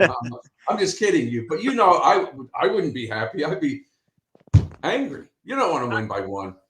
I would be angry, but I think there was a good feeling to be had to know that if we can make it to the ACC championship game with Cam Ward as our quarterback, we'll take our chances. When we got to the ACC championship game, when we played Clemson, I had no confidence that we were going to be able to beat them, let alone be competitive. So that's new terrain to be in, because if we're in the ACC championship game, there's a good chance we can make it to the playoffs. And I'm thinking about the Miami program in the future of how this season can help propel us there. Well, you have to look at the schedules. I know Clemson plays Pitt. One of them's going to lose. Clemson's only loss was to Georgia, so they're undefeated in the ACC. Yeah. They're both undefeated. And for some reason, I think Clemson goes to Pitt. They do go to Pitt. Yes, they do. Yeah, so I wouldn't sleep on Pittsburgh not being able to upset Clemson. And somebody goes to Louisville. Oh, I forgot whether it was Pitt or Clemson or both. So a lot of these teams are going to beat each other, like the SEC been beating each other.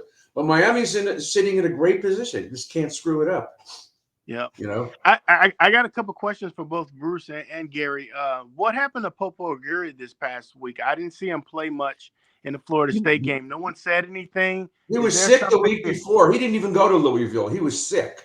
They wouldn't let him on a plane. He was sick. This week he was still a little weak, but he got in there to a certain extent. But he'll probably be full go Saturday. It wasn't like he was hurt. He was sick. I don't know whether he had a stomach virus, but it took a lot out of him, so to speak. And let me just stay there with the linebackers. Gary, do you see any hope that we could probably start playing some of our young linebackers to kind of give Mary Noah and Wesley Bressaint an opportunity to breathe a little bit?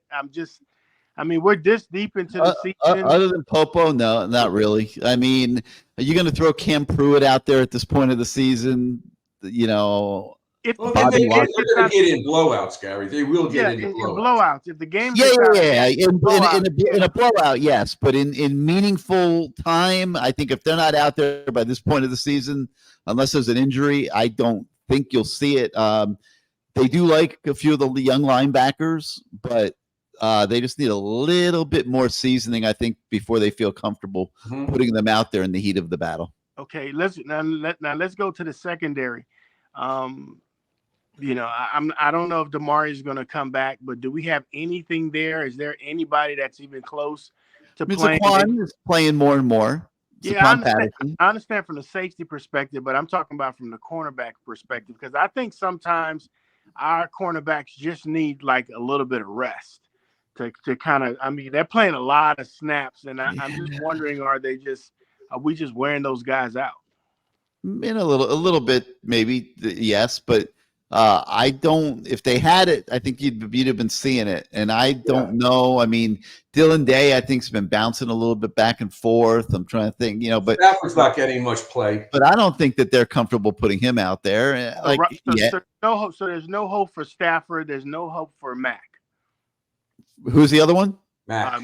Mack missed too much time. I mean, he's behind. Athletically, he's good, and he will be good, I think, down the road.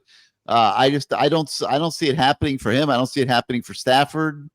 No. Williams was playing a little safety. I haven't really seen him out there that much lately either. Markeith? Markeith. They talked about moving him to corner. They're using him both ways. Yeah, both ways, right. Yep, they are. And Dylan Day is probably the closest guy that hasn't really played a ton yet that might. He's doing a great job on special teams, but we're getting down to the nitty gritty now, man. I rotations tightening before they lose. Yeah, Hey, that's what Mario said. He was going to tighten the rotation. yeah. He said But that.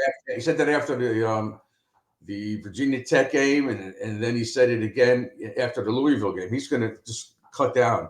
That's why you're not seeing as many of the D linemen rotating. You saw guys get in there. McConaughey got in there a few times. 44, he got in there a few times. But and I mentioned this before. I don't know what your thoughts are, Sebastian. Our line is getting in the backfield a lot. They had a couple of sacks, but a lot of times these quarterbacks, who I didn't even think they're that mobile, are escaping. They're getting out of there and they're still throwing the ball on the run. The kid from Louisville was spectacular with that. But Bruce, I think you can tighten that up. As far as when these games are getting so critical, discipline and managing your rush lanes are going to be very, very important. Being able to do that, I know you guys want to make a play, but just playing within the scheme of the defense and managing your rush lanes are going to be key. I wanted to ask you guys a question. I thought Messidor flashed a little bit. He was playing a little bit on the outside. A little bit. Yep. Which is what he wanted to do, and that's what he wanted. That's what Gary talked about last week. Is it time now to start letting some of these other D tackles like Justin Scott and Marley Cooks begin to play and get Messidor on the outside, so we can kind of consistently put.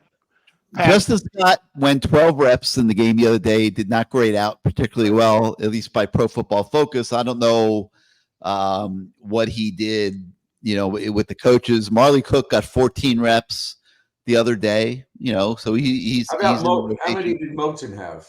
Moten had 23. Right, but again, I don't hear his name that often. I haven't heard their names either. I mean, I've had NFL people tell me he's been playing pretty well, but I agree we don't hear his name a lot. Right. CJ Clark's another one that got 21 reps the other day, so they're trying to rotate those guys a little bit. Okay, hey Gary, knowing that our defensive backfield didn't have the depth that it had, did we miss an opportunity by not moving Robbie Washington over the defensive backs on the defensive backfield and allow the opportunity to maybe get through spring and fall practice where we would have been able to have a little bit more depth there? Because I say that because I just think it's important to tell these kids up front, if are you really motivated by getting on the field, or you're really beholden to playing a certain position? Because I felt like we missed an opportunity to not let him go through spring practice and fall ball playing on the defensive side of the ball, because from the sounds of it, it looks like he's probably going to be on the team next year. Yes, I would agree with that. Right? So I would agree. If you agree with that, then we probably missed the year where we could have allowed him an opportunity to be groomed. Yeah, they developed into a cornerback. They dabbled it a little bit in training camp. I saw him do that a little bit in training camp. I don't know why they didn't totally commit to it then, and then ended up coming back to it here during the season. Don't really have an opinion yet on whether he's going to make it as a cornerback. But I think it was getting pretty obvious that he was not going to make it as a receiver. So I think that's very valid. And I agree with you. They could have even done it in the spring, because when I was down there a few times, I saw Nikar look real good. I saw Shamar Kirk look really good. I mean, he didn't drop a damn ball. And that's enough depth. And then, of course, before he got hurt, Trader was in the lineup too. He was getting reps. He got a lot of stuff in the spring game too. Yeah. So I could see that should have been the chance to put Washington at the DB position and see what he can do. Not now. I mean, what's he going to do now? He doesn't have the experience under his belt. He doesn't know what to do out there. He's on special teams. That's for damn sure. I'm just thinking, if we go through a long playoff run, I mean, if we're fortunate enough to get through the ACC and we're in the playoffs and not having that type of depth in the backfield, it may catch up to us. I got two comments because I know two other folks want to get on the line of it. Is the first one is, we lost an offensive lineman who decommitted. Do you think some of that had to do with maybe the guy from Florida State, that the offensive lineman that we're really after, the Solomon kid, that maybe, we need to maybe create a spot for him? There may be interest there. And, I don't know. Sebastian, you ought to be on the show, man, because that's what I was going to blurt out. There was another kid they offered. They offered another kid too. A Georgia Tech commit, a Georgia Tech commit, I think it was. Yeah, he's from Duluth, Georgia. He's committed to Georgia Tech. Damola Afedahun. I don't know how to pronounce his last name, but they have offered him, and they're trying to make a late run at him too. I think they're just seeing some other kids that they like better. That's all. Okay, and my last comment is going to be, we got 4 more games that's pretty much going to define our season against teams that we should feel confident that from the talent wise we have on the team, we should be able to beat. But I'm just not taking anything for granted. I'm really bothered by all these lines of we're going to beat them by 20 points. We're going to beat them by 25 points. And I just think, I just feel like they're kind of setting us up where, look, if you're right, Bruce. I don't want to win all these next 4 games by 1 point, but I just want these kids to just stay focused and not to be all up into the hype. I'd love to have an 11-0 team going to Syracuse, knowing that it's all for the bunch of marbles to get to Charlotte and be focused on that than to overlook some of these opponents. This is a year where Vanderbilt beat Alabama. Yeah. Okay. So we got to get out of this. And I think the media is trying to really set us up for this. I could care less about Cam throwing 200 yards and now we want to drop him to the 4th. If we win these next 4 games, Cam is going to be a big reason why, and he's going to be in New York. Absolutely. And so let's just kind of keep the main thing. We've been fortunate not to have injuries. Where'd you hear that? Where'd you come up with that phrase? We've been fortunate not to run into a whole rash of injuries and stuff like that. And all I'm saying, yes. And all I'm saying is I just want these kids to really enjoy the success that they've really earned. We're 2 years removed from Florida State waxing us 45-3. Okay. So there's not much to really complain about. And these next 4 games that we have to play, even though it may look like inferior opponents, we just don't need to take them that way and not believe in the hype with all these point spreads of 20 points, 25 points. That's just absolutely nonsense to me. I think our offense is going to get a little more tweaked. I think Cam realizes there needs to be things that could help him. Like I said, screen or whatever. Or we talked about this 2 weeks ago. How about some toss sweeps? Get to the outside. Yeah. All the defenses are jamming the line of scrimmage. Get to the outside. Not really the air raid. He's got to have to create those plays. The first couple of plays on the game Saturday, quick outs down the field. Get those guys off the line of scrimmage. When you're playing a 2 deep zone, and they were physical. They were very physical with our guys. There should have been a few more pass interferences, but I just think that it's just time that maybe Miami will have a great game. This would be the perfect opponent: Manny Diaz and Duke. Get rid of these guys. I think Duke is going to be a little tougher than we anticipate, but that's okay. My last comment is this. Not on offense, Sebastian. Their offense is pretty not bad. on offense, but on defense they're going to be okay. Okay. We should still be able to score on them. Yeah. One player that made him a lot of money this year, and I think it's probably going to be a day 1 or day 2 draft pick, and that's probably Simeon Barrow. If he keeps playing, a little small. Maybe day 2. Maybe day 2. Maybe not day 1, but I'm telling you, this is a guy that's really had a good year. Yeah, he's having a good year. There was a bunch of those Clemson D linemen that went in the first round. I haven't heard from him since. Yeah. So, but this kid has showed, because I was under the impression, and I don't know what he's done. The kid, his teammate, the D lineman that went to Colorado, I haven't really seen much of what he's done. But Simeon Barrow has shown me that he could play, and he doesn't take plays off, which is something that all those scouts look at. Yeah. Great show, guys. All right, Sebastian. Thank you, man. Thanks for being part of it. Well, I can confirm I just got a text from a Canes fan with a picture of his ballot for the election, which is officially next Tuesday night. So we will not be having a CaneSport live show next Tuesday because everybody's going to be glued to the election results. But I can confirm that Cam Ward has received at least 1 vote for president of the United States. So he's a write-in. They wrote him in. Yep, it was a write-in. Yep. Damn, I already sent mine in. I'll be damned. I could have done the same thing. Yep. Put Matt Shodell in there. he was a write-in. Let me see if I can get it up on my screen here. Who's this guy, Bruce? Where do I sit at the Hard Rock? Somebody wants to know where I sit. There it is right there. Oh, that's pretty cool. That is great. Yeah. All right, guys, let me take a minute here and talk to you guys about a store that's near and dear to so many Canes fans' heart, and that is CaneSwear. Without question, your ultimate authority for all your University of Miami merchandise needs. First, let's take a look at CaneSwear. Welcome to CaneSwear. New store, new items, same great experience. Family owned and operated since 2010, CaneSwear has the latest merchandise from the Miami Hurricanes, Miami Dolphins, Florida Panthers, Inter Miami CF, and more. Come visit us at our store in Davie on University Drive, just south of 595, or online at caneswear.com. CaneSwear, the spot Miami fans shop.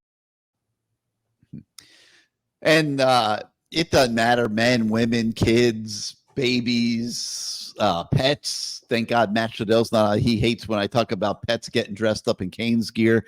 But CaneSwear has it all for any Canes fan. They're at the 2655 South University Drive in Davie. It's about 15 minutes north of Hard Rock Stadium, and they have all sizes, as well. And we're talking T-shirts, jerseys, hats, polos, hoodies, flags, decals, magnets, tailgate gear, whatever you need, they have it at CaneSwear. And I highly recommend, if you haven't gotten there and geared up for this season, do so. You'll also have the holidays coming up soon. We'll be talking about holiday shopping at CaneSwear, where you could shop for yourself, your friends, relatives. You can even tell your wife or girlfriend, go over to CaneSwear and get me some stuff for the holidays. So 2655 South University Drive in Davie, or you could shop them 24 hours a day, 7 days a week at caneswear.com. Check them out. Without a doubt, the number one destination for all of your Miami Hurricanes merchandise needs. All right, this next guy I've been saving for a little later in the show because, I get to watch him drink the whole night, and he's pounding those glasses of wine throughout the whole show. And last week I got him on early because I said, you know what, let's see what Jake is like before he's hammered. Honestly, it was a little boring. I'm not gonna lie. It was not the ultimate Jake. That he wasn't giving us what he's really capable of giving us. So I said, you know what, tonight I'm gonna wait till about 9:38 in the evening before I bring Jake on, and let's see what the hammered Jake is like. Jake, welcome back to CaneSport Live. Oh yeah, look at his eyes. He's the eyes, man. We got the glaze working. Jake, your microphone's muted. Microphone. Oh, there we go. I would say last week I was more intoxicated. Actually, I was drinking whiskey after that Louisville win. That hit me good, but no, I thought I was feeling it pretty good last week, but no, this week. Well, actually, the problem is everybody, BK Hurricane and T Dog and everyone, they kind of hit a lot of the points that I was going to hit on, but so I'll go with a mixture of good and bad this week. The first thing I'll look at is, if you put it into perspective, you look, Ohio State was hanging on by a thread against Nebraska. Yeah, they could have lost, should have lost. You should have lost. Well, you could say that about us. So you know what? Keep winning. And for what it's worth, before this game, I missed like the first 20 minutes of the game, so I rewatched it before the show today. And actually, I mean, solid game. The players, Cam Ward didn't put the ball in harm's way. We finally saw the run game fully come together. The defense was pretty solid. That 42-yard run, I watched it like 7 times before.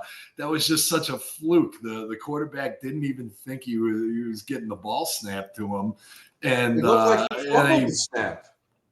Yeah. And then, even the play after that too, I rewatched that several times. Reuben Bain was held like you wouldn't believe. Oh, yeah, I've seen that. The guy may as well have just jumped on his shoulders and just rode him. It was crazy. The way they didn't call that is holding. And then bottom line is we won by 22 points. Florida State was never even close in that game. It was a beatdown. And when you factor too, and a lot of guys have said this, Mike Norvell didn't play that game to win. He played that game not to get the shit kicked out of him. Mm-hmm. That defense played scared the whole game. They let us run. That's why I'm not like. I don't know, Jake, if they let us run. I don't know about that. They had guys that were just busting. I mean, they didn't want us to. Yeah, they didn't want us to run like that. Let's put it this way. They wanted more for us to just break off 8, 10, 12-yard runs than they wanted for Cam to nail them with 10, 40-yard passes. I think we had 45 passes of over 20 yards coming into the game, and they were pretty hell-bent on not allowing those plays. Yeah, they were playing 2 deep safeties the whole time. And so, they pretty much said, hey, here's the run game. That's exactly what Georgia did last year. 2 deep safeties. They made us keep it in front of them. They kept it in front of them, and they're pretty good tacklers, and their DBs were draped on our receivers. So, that's the kind of game you're going to see. So, all things considered, 8-0. Great start. Keep it going. And for what it's worth, again, this was a solid game. Maybe you'd like to see a couple more touchdowns, a little more. Bruce, I agree with you so much. I mean, like, get a running back, especially with what Martinez can do out of the back. That pickup he had on 3rd and 20. Yeah, crazy. That's my point. Get the ball to the guys. There's no DBs hanging on them. They got a linebacker covering these guys. They're not going to stop him out in the open like that. He just he knocked somebody out. I thought the guy was not going to ever get up.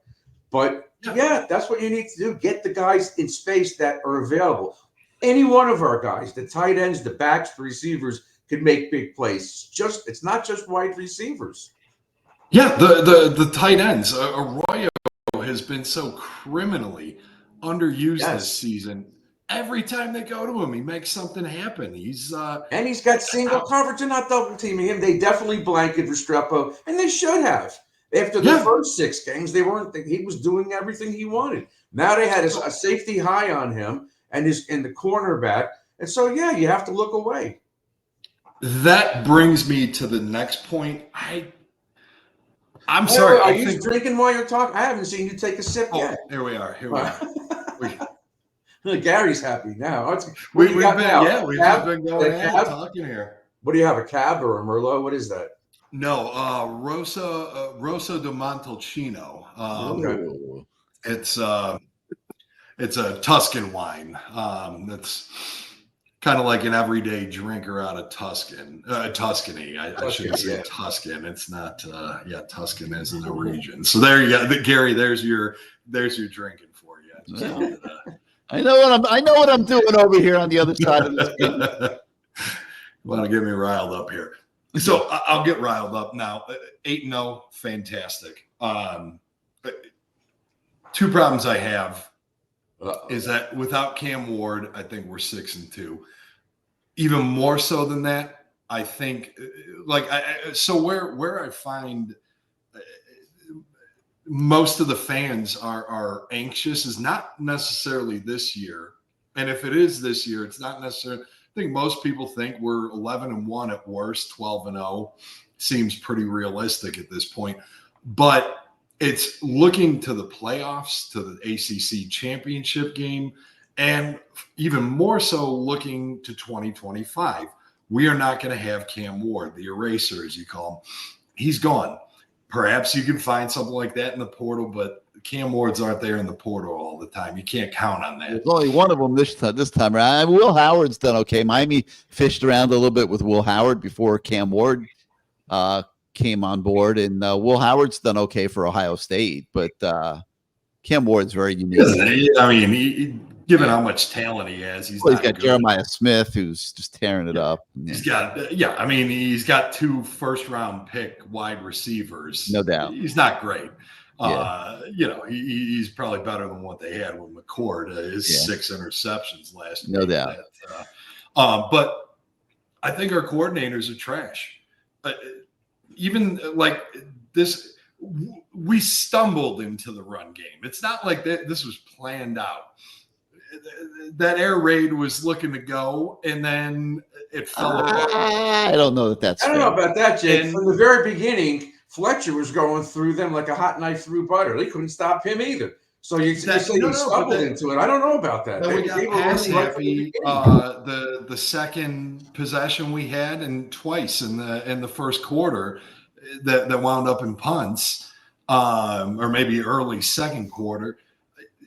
I think it was an obvious adjustment to make. I don't think they stumbled into it. I think it was an adjustment they made very early, which is to their credit, that they were going to need to run the ball in this game because of the way Florida State was playing defense. I guess it's just I don't think we've ever, at least against a Power 4 opponent, been in a situation where our coordinators put together a plan that the other team is reacting to instead of us. That's fair. That's what you guys talked about this morning, Gary, about why is Miami's offense reacting to the defense? We're supposed to dictate and let them deal with it. I mean, that's fair. We do just deal with it. They put too deep. Yeah, it's not unfair to bring that up as a subject. I mean, we but do you just have to have an answer for the too deep. Like I keep screaming about screens. Gary, you keep saying this team hasn't reached its potential, and I agree. Has not. But what I think the situation is that our players are at where they're going to be at. Our coordinators are not putting them in the best position to reach that full potential. Because I don't know. The first 7 games we were destroying teams. Well, we didn't destroy those 3 in a row, but we still scored a lot of points. This is is this the lowest we had? 36. Is this the lowest? Was that because of Dawson, or was that because Cam Ward is just that amazing? Florida State. I mean, a little bit of both. I mean, Dawson's having a good year. I mean, he is. I mean, I don't know that he was great against Florida State. I thought there was a lot more he could have done, but he's had a pretty good year. And yes, of course, Cam Ward helps him a lot. His screen game is horrendous. Whether, like Bruce said, the running back or tight end screen is non-existent. The wide receiver screen, when they line up in that like trips formation, it's like, all right, okay, there it is. Sideline pass, and they blew it up. Let's go. They blew it up. They got us. They didn't gain any yards. We didn't gain any yards. I think they ran that 7-8 times in the game, and every single time it got blown up because it's so predictable. It's so easy to sniff out, and it's like, nothing to Arroyo. We have very talented running backs, whether it be a screen pass or just design in a little wheel route or hitch route or something that we've got guys in the backfield. What did you think of the play at the end where Arroyo threw that touchdown pass to Ward? That was pretty wild. I'll give him credit on that. I think I agree with you. I want to see a couple more. It doesn't have to be gadget plays. Just do something that takes advantage of your over pursuit. Florida State is like Miami. They're very aggressive. Don't use that in garbage time. Like, put them on their heels. Get that going in the beginning of the game. Don't throw that out there when you're up 3-4 touchdowns and you're just running up the score. Because again, like at that point, it's like, oh, okay, I'm going to go to my gadget play. Who cares? Whatever happens, we're up 4 touchdowns. There's 5 minutes. Yeah, but you got to think like this. If they have plays like that in their back pocket, you don't want to show too many things. They were winning. I guess that's something that they showed. They may do the same formation and then do something else off of it. A lot of these things that you're seeing are not meant to be more than once, and then the next time the defense sees that, they do something off the same formation. That's coaching. That's smart. I don't think you're going to see too many gadgets. We don't need gadgets. Right? We're more talented. We may be needing them in the playoffs, but right now we got to figure out how we stop. Duke is going to do what Florida State did. They have very aggressive defense. We've seen Manny. We know what he's going to do. So they have to come up with a few things, not gimmicks, but go to certain things that they know can stop that big pass rush. Maybe draw plays, swing passes out in the flat, toss sweeps, which we talked about 2 weeks ago, and I still haven't seen one. Get the ball out quick too. I mean, that's not every play needs to be 40 yards, and especially with Manny Diaz is going to bring it this week, and their offense is so bad. It's pathetic. Their offense is bad. I'd like to see a fake handoff and let Ward roll to his right and dump it off to Arroyo coming across the field on a crossing route. 100%. Who's going to stop that? Yeah, probably not, because they're probably going to be bringing the house a lot this weekend. And okay, but if he rolls out away from that, he could run, he could throw short. If you put it over that blitz, safeties, and you're taking away the long pass. That's an easy play. They used to run that all the time. It's a lot of yards. And Arroyo's proven he can get the yards after catch. I mean, he can move. Right. So he has. And obviously Williams did it. Williams did it in that one play where he got this little shuffle and took off to the sidelines. And that was the game against, who was that against? Cal? Or Louisville? Was that the Louisville game or the Cal game? I forget. I think that was Cal. Yeah. All right, Jake, before we let you go, Chris Wright wants you to have another drink on him. Hey, one other question I got for you. DJ, wait, first take a sip of wine. Take a sip of. Right. We gotta keep. There we go. We gotta keep Christopher Wright happy. All right. Empty. Ed, one more question. DJ Pickett. What's your feel on that? Do we? They're gonna go down. I don't feel good about it. I don't feel good about it either. I think he's got to show up this weekend. Yeah, he was supposed to come last weekend and ended up saying he had to go to homecoming or something. But I don't see a lot of urgency there on his part. I think we're going to get Hanks, and I may even like him better, to tell you the truth. I'm not sure about a 6'4" corner. Boom. But no, I'm not sold on a 6'4" corner. Where's the quickness? He's fast, but he might not be quick. It's got Cormani written all over it. I like. He's in a weird spot. Cormani's a head case, and I don't. Yeah, I think he comes from a better something wrong with that situation. family. I shouldn't be saying that on the air, but he's got issues. That was a little harsh of me, but yeah, like he's kind of in a no man's land for position, because it's like, yeah, you don't see a lot of 6'4". I want people who want to be here, and right now Hanks, I don't know why he picked Florida other than his legacy. I get it. Yeah, the other day I was out to dinner Friday with Edgerrin James and Clinton Portis and a bunch of other guys, and his son commits. The kid wants to be here, Camden. Yeah, he does. That's what I want. I want people who want to be here. He's just playing one against the other for money. I mean, he's got relatives here. His cousin Booker Pickett Sr. played here. His kid is here. The other kid, Cannon Pickett, he's coming. He's absolutely coming. Absolutely. No It's not even an issue. He's coming. He's I don't want to steal his thunder, but I've already been told that. That's what he's doing. Gary, one other thing. Hurry up, quick. Next week, do an election show. We're not going to know if. Yeah, I know everyone wants to watch the results. We're not going to try to force the show next week. We're not going to know until 3 a.m. We'll be back in 2 weeks. We'll be back in 2 weeks. We'll have the Lamar show next Wednesday. There might not even be a winner. Who knows what's but everybody's going to be. I know everyone's engaged in that for next week. So we'll be back in 2 weeks with this show. We'll have the Lamar show next Wednesday. Yeah, Lamar will cover all the election results, not only in Florida but all over the United States. All right, let's real quick go to Rocky. He's been waiting patiently. Rocky, you're on CaneSport Live. Good evening, fellas. How are we doing tonight? Doing good. What's up, Rock? What's up, Bruce? You really believe that they're going to tweak things and come up with new screens and do this and do that with their running backs and all that for this coming game versus Duke. Mario does not do that. Mario looks You at asked me a film. question. Do I say what I think they should do. I'm not sitting here telling you I know what they're going to do because I don't talk to them that often. Yeah, I but do have a phone number, but I'm not calling them. Yeah, but you know as well as I do, Mario and Shannon Dawson are going to come out. We're going to run our stuff. Confident Cam is going to look across the line. He's going to look at the linebacker and say, "We're going to run here. We're about to throw it here with the slant route. We're going deep," and they're going to try to do it. And we're going to see if it works or not against Manny's blitz. I still think they're going to throw a screen or two next week or do something to the outside.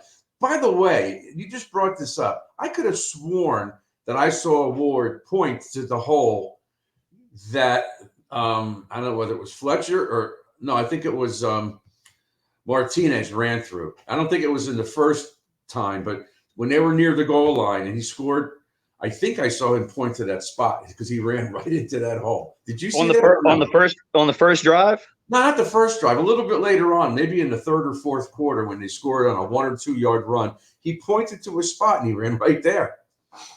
It's possible. It's been a theme of the season. Yep. So I don't know. I don't necessarily believe. Listen, I say what I feel. I always do. I think they should do these things. Look, I've seen in the NFL they do that constantly, and Nick Saban is notorious for screens. I remember they were playing somebody. I forgot who. Maybe it was Auburn years ago when Auburn won at the end of the game. But in that game, Auburn had a lead, and he called the screen, and the guy went 80 yards for a touchdown. That's what you do when you dial up a blitz. Yeah, you mentioned Alabama. I think Trent Richardson in Alabama had like 80% of his yards from screens called by the offensive side from Alabama. Yes. That was he made a living on it. You got it right. Yeah. So why not use it? Why not? What are you going to? No, look, I agree. I agree with you, but Mark, they're just look after watching the offense the past 3 years, and Mario's mentality is we're going to run our stuff and see if you can beat it. That's just.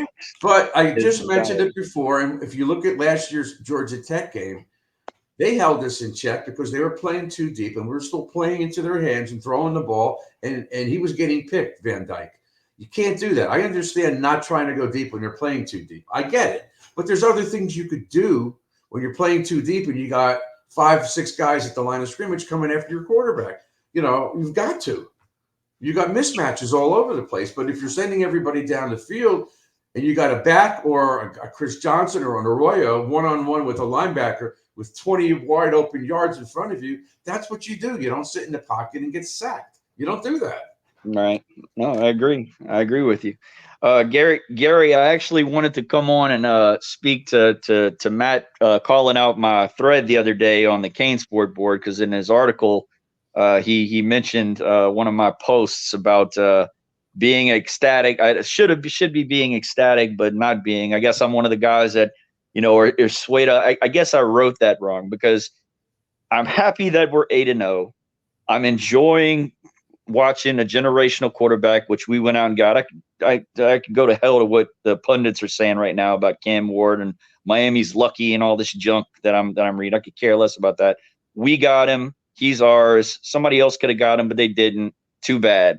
No, nobody else, because the Florida State fools have been saying that this entire offseason, and now through 8 games, and he was never going there. Get it through your head, Seminole fans. He was never going there. It was always NFL. No, yeah, you're right. But I'm saying, like, after the fact now, if you go to certain places in social media and you to some of these places now, and people are mentioning, they're jealous, guys. Look, they're jealous. Okay, I mean, it's just Miami hate. It's typical. There's a lot to be jealous about there. Absolutely. Yep. But my point was, and I think I was too strong on my post, was that not being ecstatic is because I'm a Miami purist. I see the number 1 offense in the country. I see what kind of talent we have in Cam Ward and what we're doing, with our scoring. And damn it, I want a national title because on offense, we're good enough to go get a national title this year. But knowing the mantra that I've known for the past 30 years with football, and you guys know the same, what's always been said: offense scores points, defense wins championships. And when I look at our defense, man, and that's what's I'm not unhappy. It might. But it's It gonna may be not so get us to the finish line. It might not get us to the finish line. It's going to be no so doubt. it's going to be so disappointing. We get through these 4 games, which I think we can do, and go 12-0, because I don't think anybody's going to outscore our offense. Okay, I don't see it. We get to the ACC championship. We may win or we may lose, but we get into the playoffs. Let's say we win the ACC championship game, then we got the bye. We get to the playoffs, and our defense just can't do enough. That's going to be so frustrating to sit there and say, okay, we had this once in a lifetime generational quarterback in this offense, and we just couldn't get over the hump. You know what I'm trying to say? Yeah, like that's where the I frustration comes. I would rather have it. Listen, if we're not going to do it this year, whatever. It's been a hell of a ride. It turned everything around. But if Mario continues to recruit, we will have a defense like you want. We may not have this much of a dynamic offense, but still, we had Steve Walsh. We had guys that did things. Look at what's his name? Why is my mind going blank? And Dorsey. He wasn't like this, but he was surrounded by talent. He didn't make mistakes. He led this team, and he destroyed mostly everybody. So I would rather, if we don't win it this year, I get it. We have to point to the defense unless they rise up. But we're working our way towards 75, 80 guys that are going to be really good. And you know what? I don't even know if it was that great back in the day. It's hard to say. We had great. Oh, come on. Great, Are you kidding me? God. Bruce. I didn't finish. Cut now. Come on. Are you kidding me? There's no comparison. Listen, we had a bunch of guys that were on the team that were not 5 stars or 4 stars. They played their asses off, and they bought into this. But there's no comparison to the talent level back in the day and what we have right now. No I understand that. I get None. that. Not even close. But So much more work to do. you had guys that were playing. They weren't that highly recruited high school kids, but they played really well together. And that's something, Gary, that is kind of a back and forth between, and look, I'm an older fan, between some of the guys that were around for all that and some of the younger fans that weren't, and they're looking at this going, this is fantastic. This is great. Shut up, you clown. And I'm like, in the grand scheme of Miami Hurricanes teams, top 20, maybe. And I'm getting called crazy, maybe higher. I don't know, but maybe a little, maybe higher, but yeah, maybe higher. But what I'm saying is, when you start comparing Miami to Miami, right? Almost, but we're still not there yet. And that's what I'm trying to say by when I'm saying I'm not ecstatic. Not right? even close. Jerry, we had this discussion the other day, and you weren't there. They were talking about when Mark with Caesar and those guys, we were all together the other night, and Lamar and McGuire were all there at Komodo's Friday night.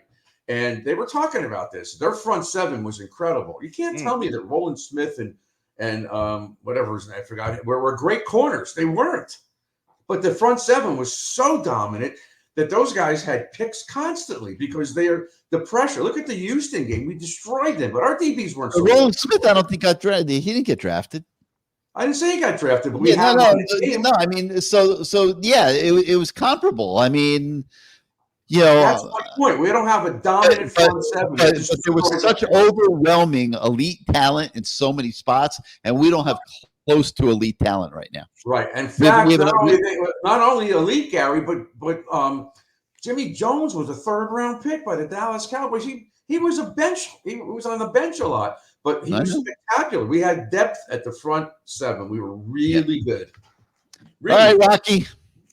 Thanks for getting in here, man. We'll see you next time. We're back in 2 weeks. Okay, Gary. Appreciate it. Thanks for getting me on, man. All right, have a great night.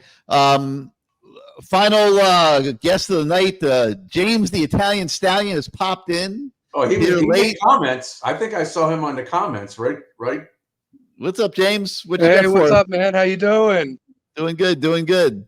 Finally home for a change, so not at work. Yeah, I think last time you might have been in a car or something like that. Yeah, that was before the Gator game, if you can believe that one. So, yeah, no, I wish I could be on more, but it's been crazy with these hurricanes and everything, like the real hurricanes. So, but yeah. No, guys, it was funny. Funny enough story. I'm watching the game, and my wife is watching it next to me.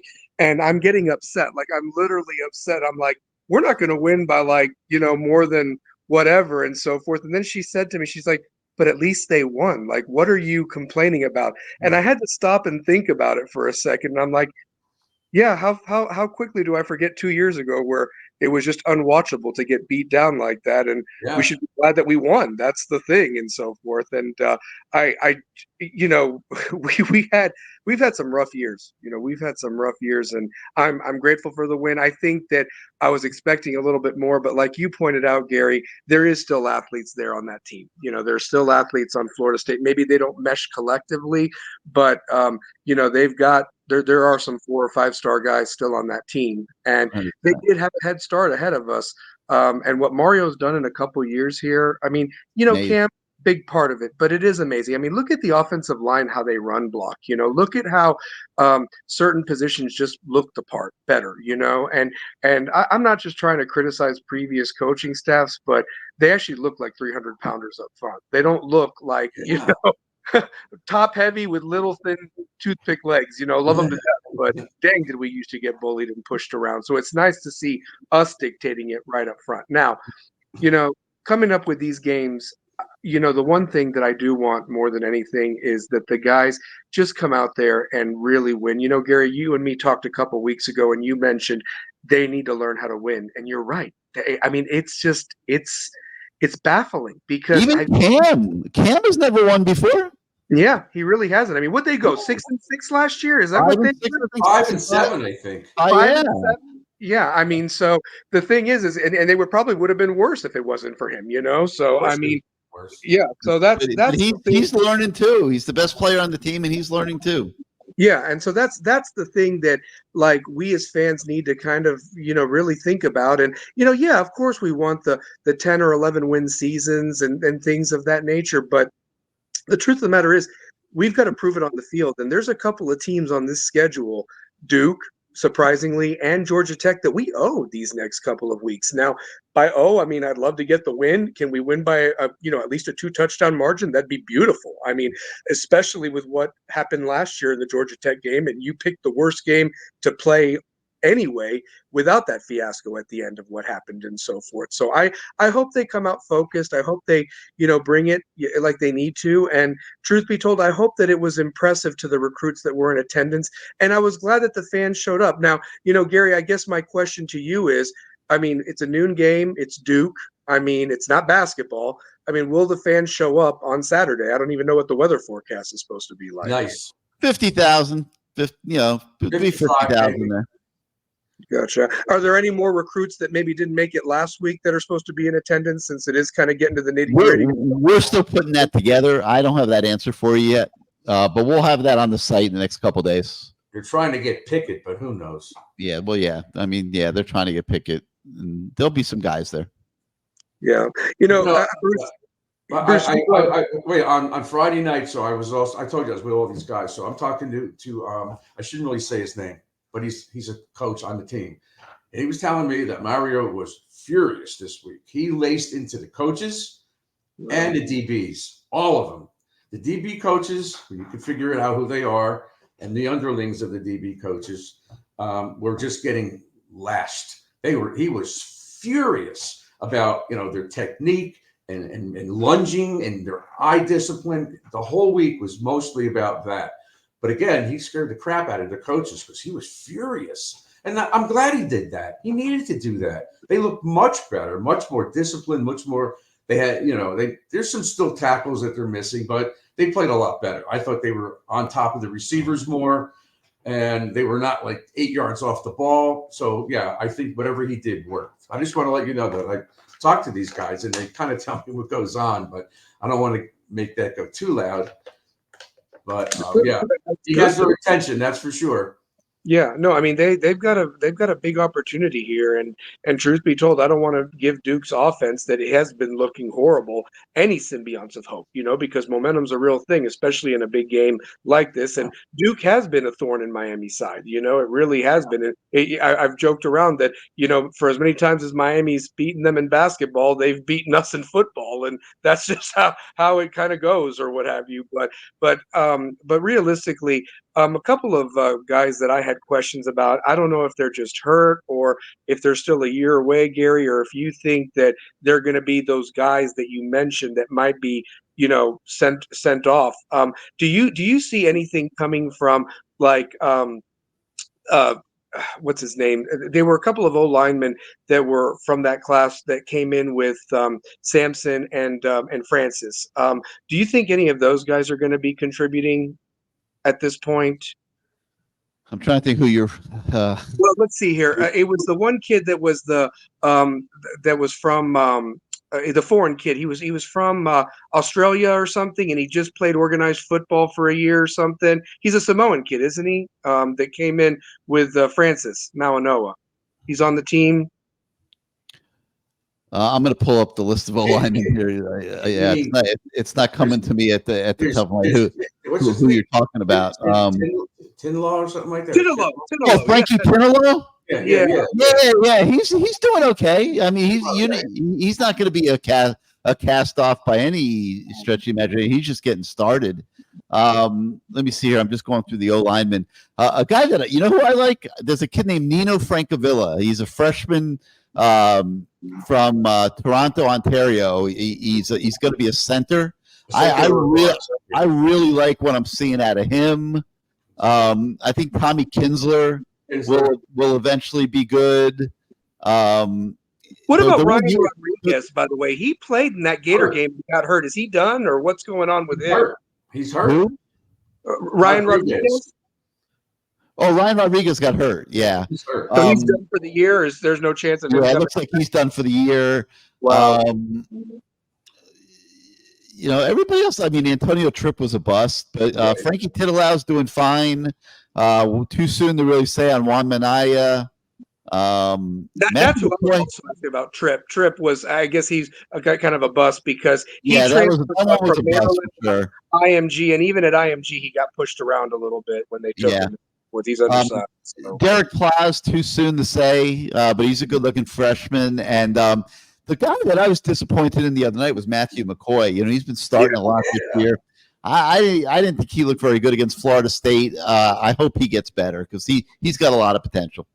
Bruce, was it you that just said a few calls back, or was it the caller themselves that said that the best line is when Jalen Rivers is at right guard or left guard, and you have Markel Bell at left tackle? Because it looks like that was Matt that says that, but I agree with that. Yeah, look, those guys are really good. You move Rivers to the inside. Bell has played well. He gets beat a few times. Somebody comes around the edge, but he's very physical, and you could definitely run behind those two guys. That's for sure. Yeah, I don't know if that's going to be, but still. But that Mario loves Bell. He keeps talking about it all the time.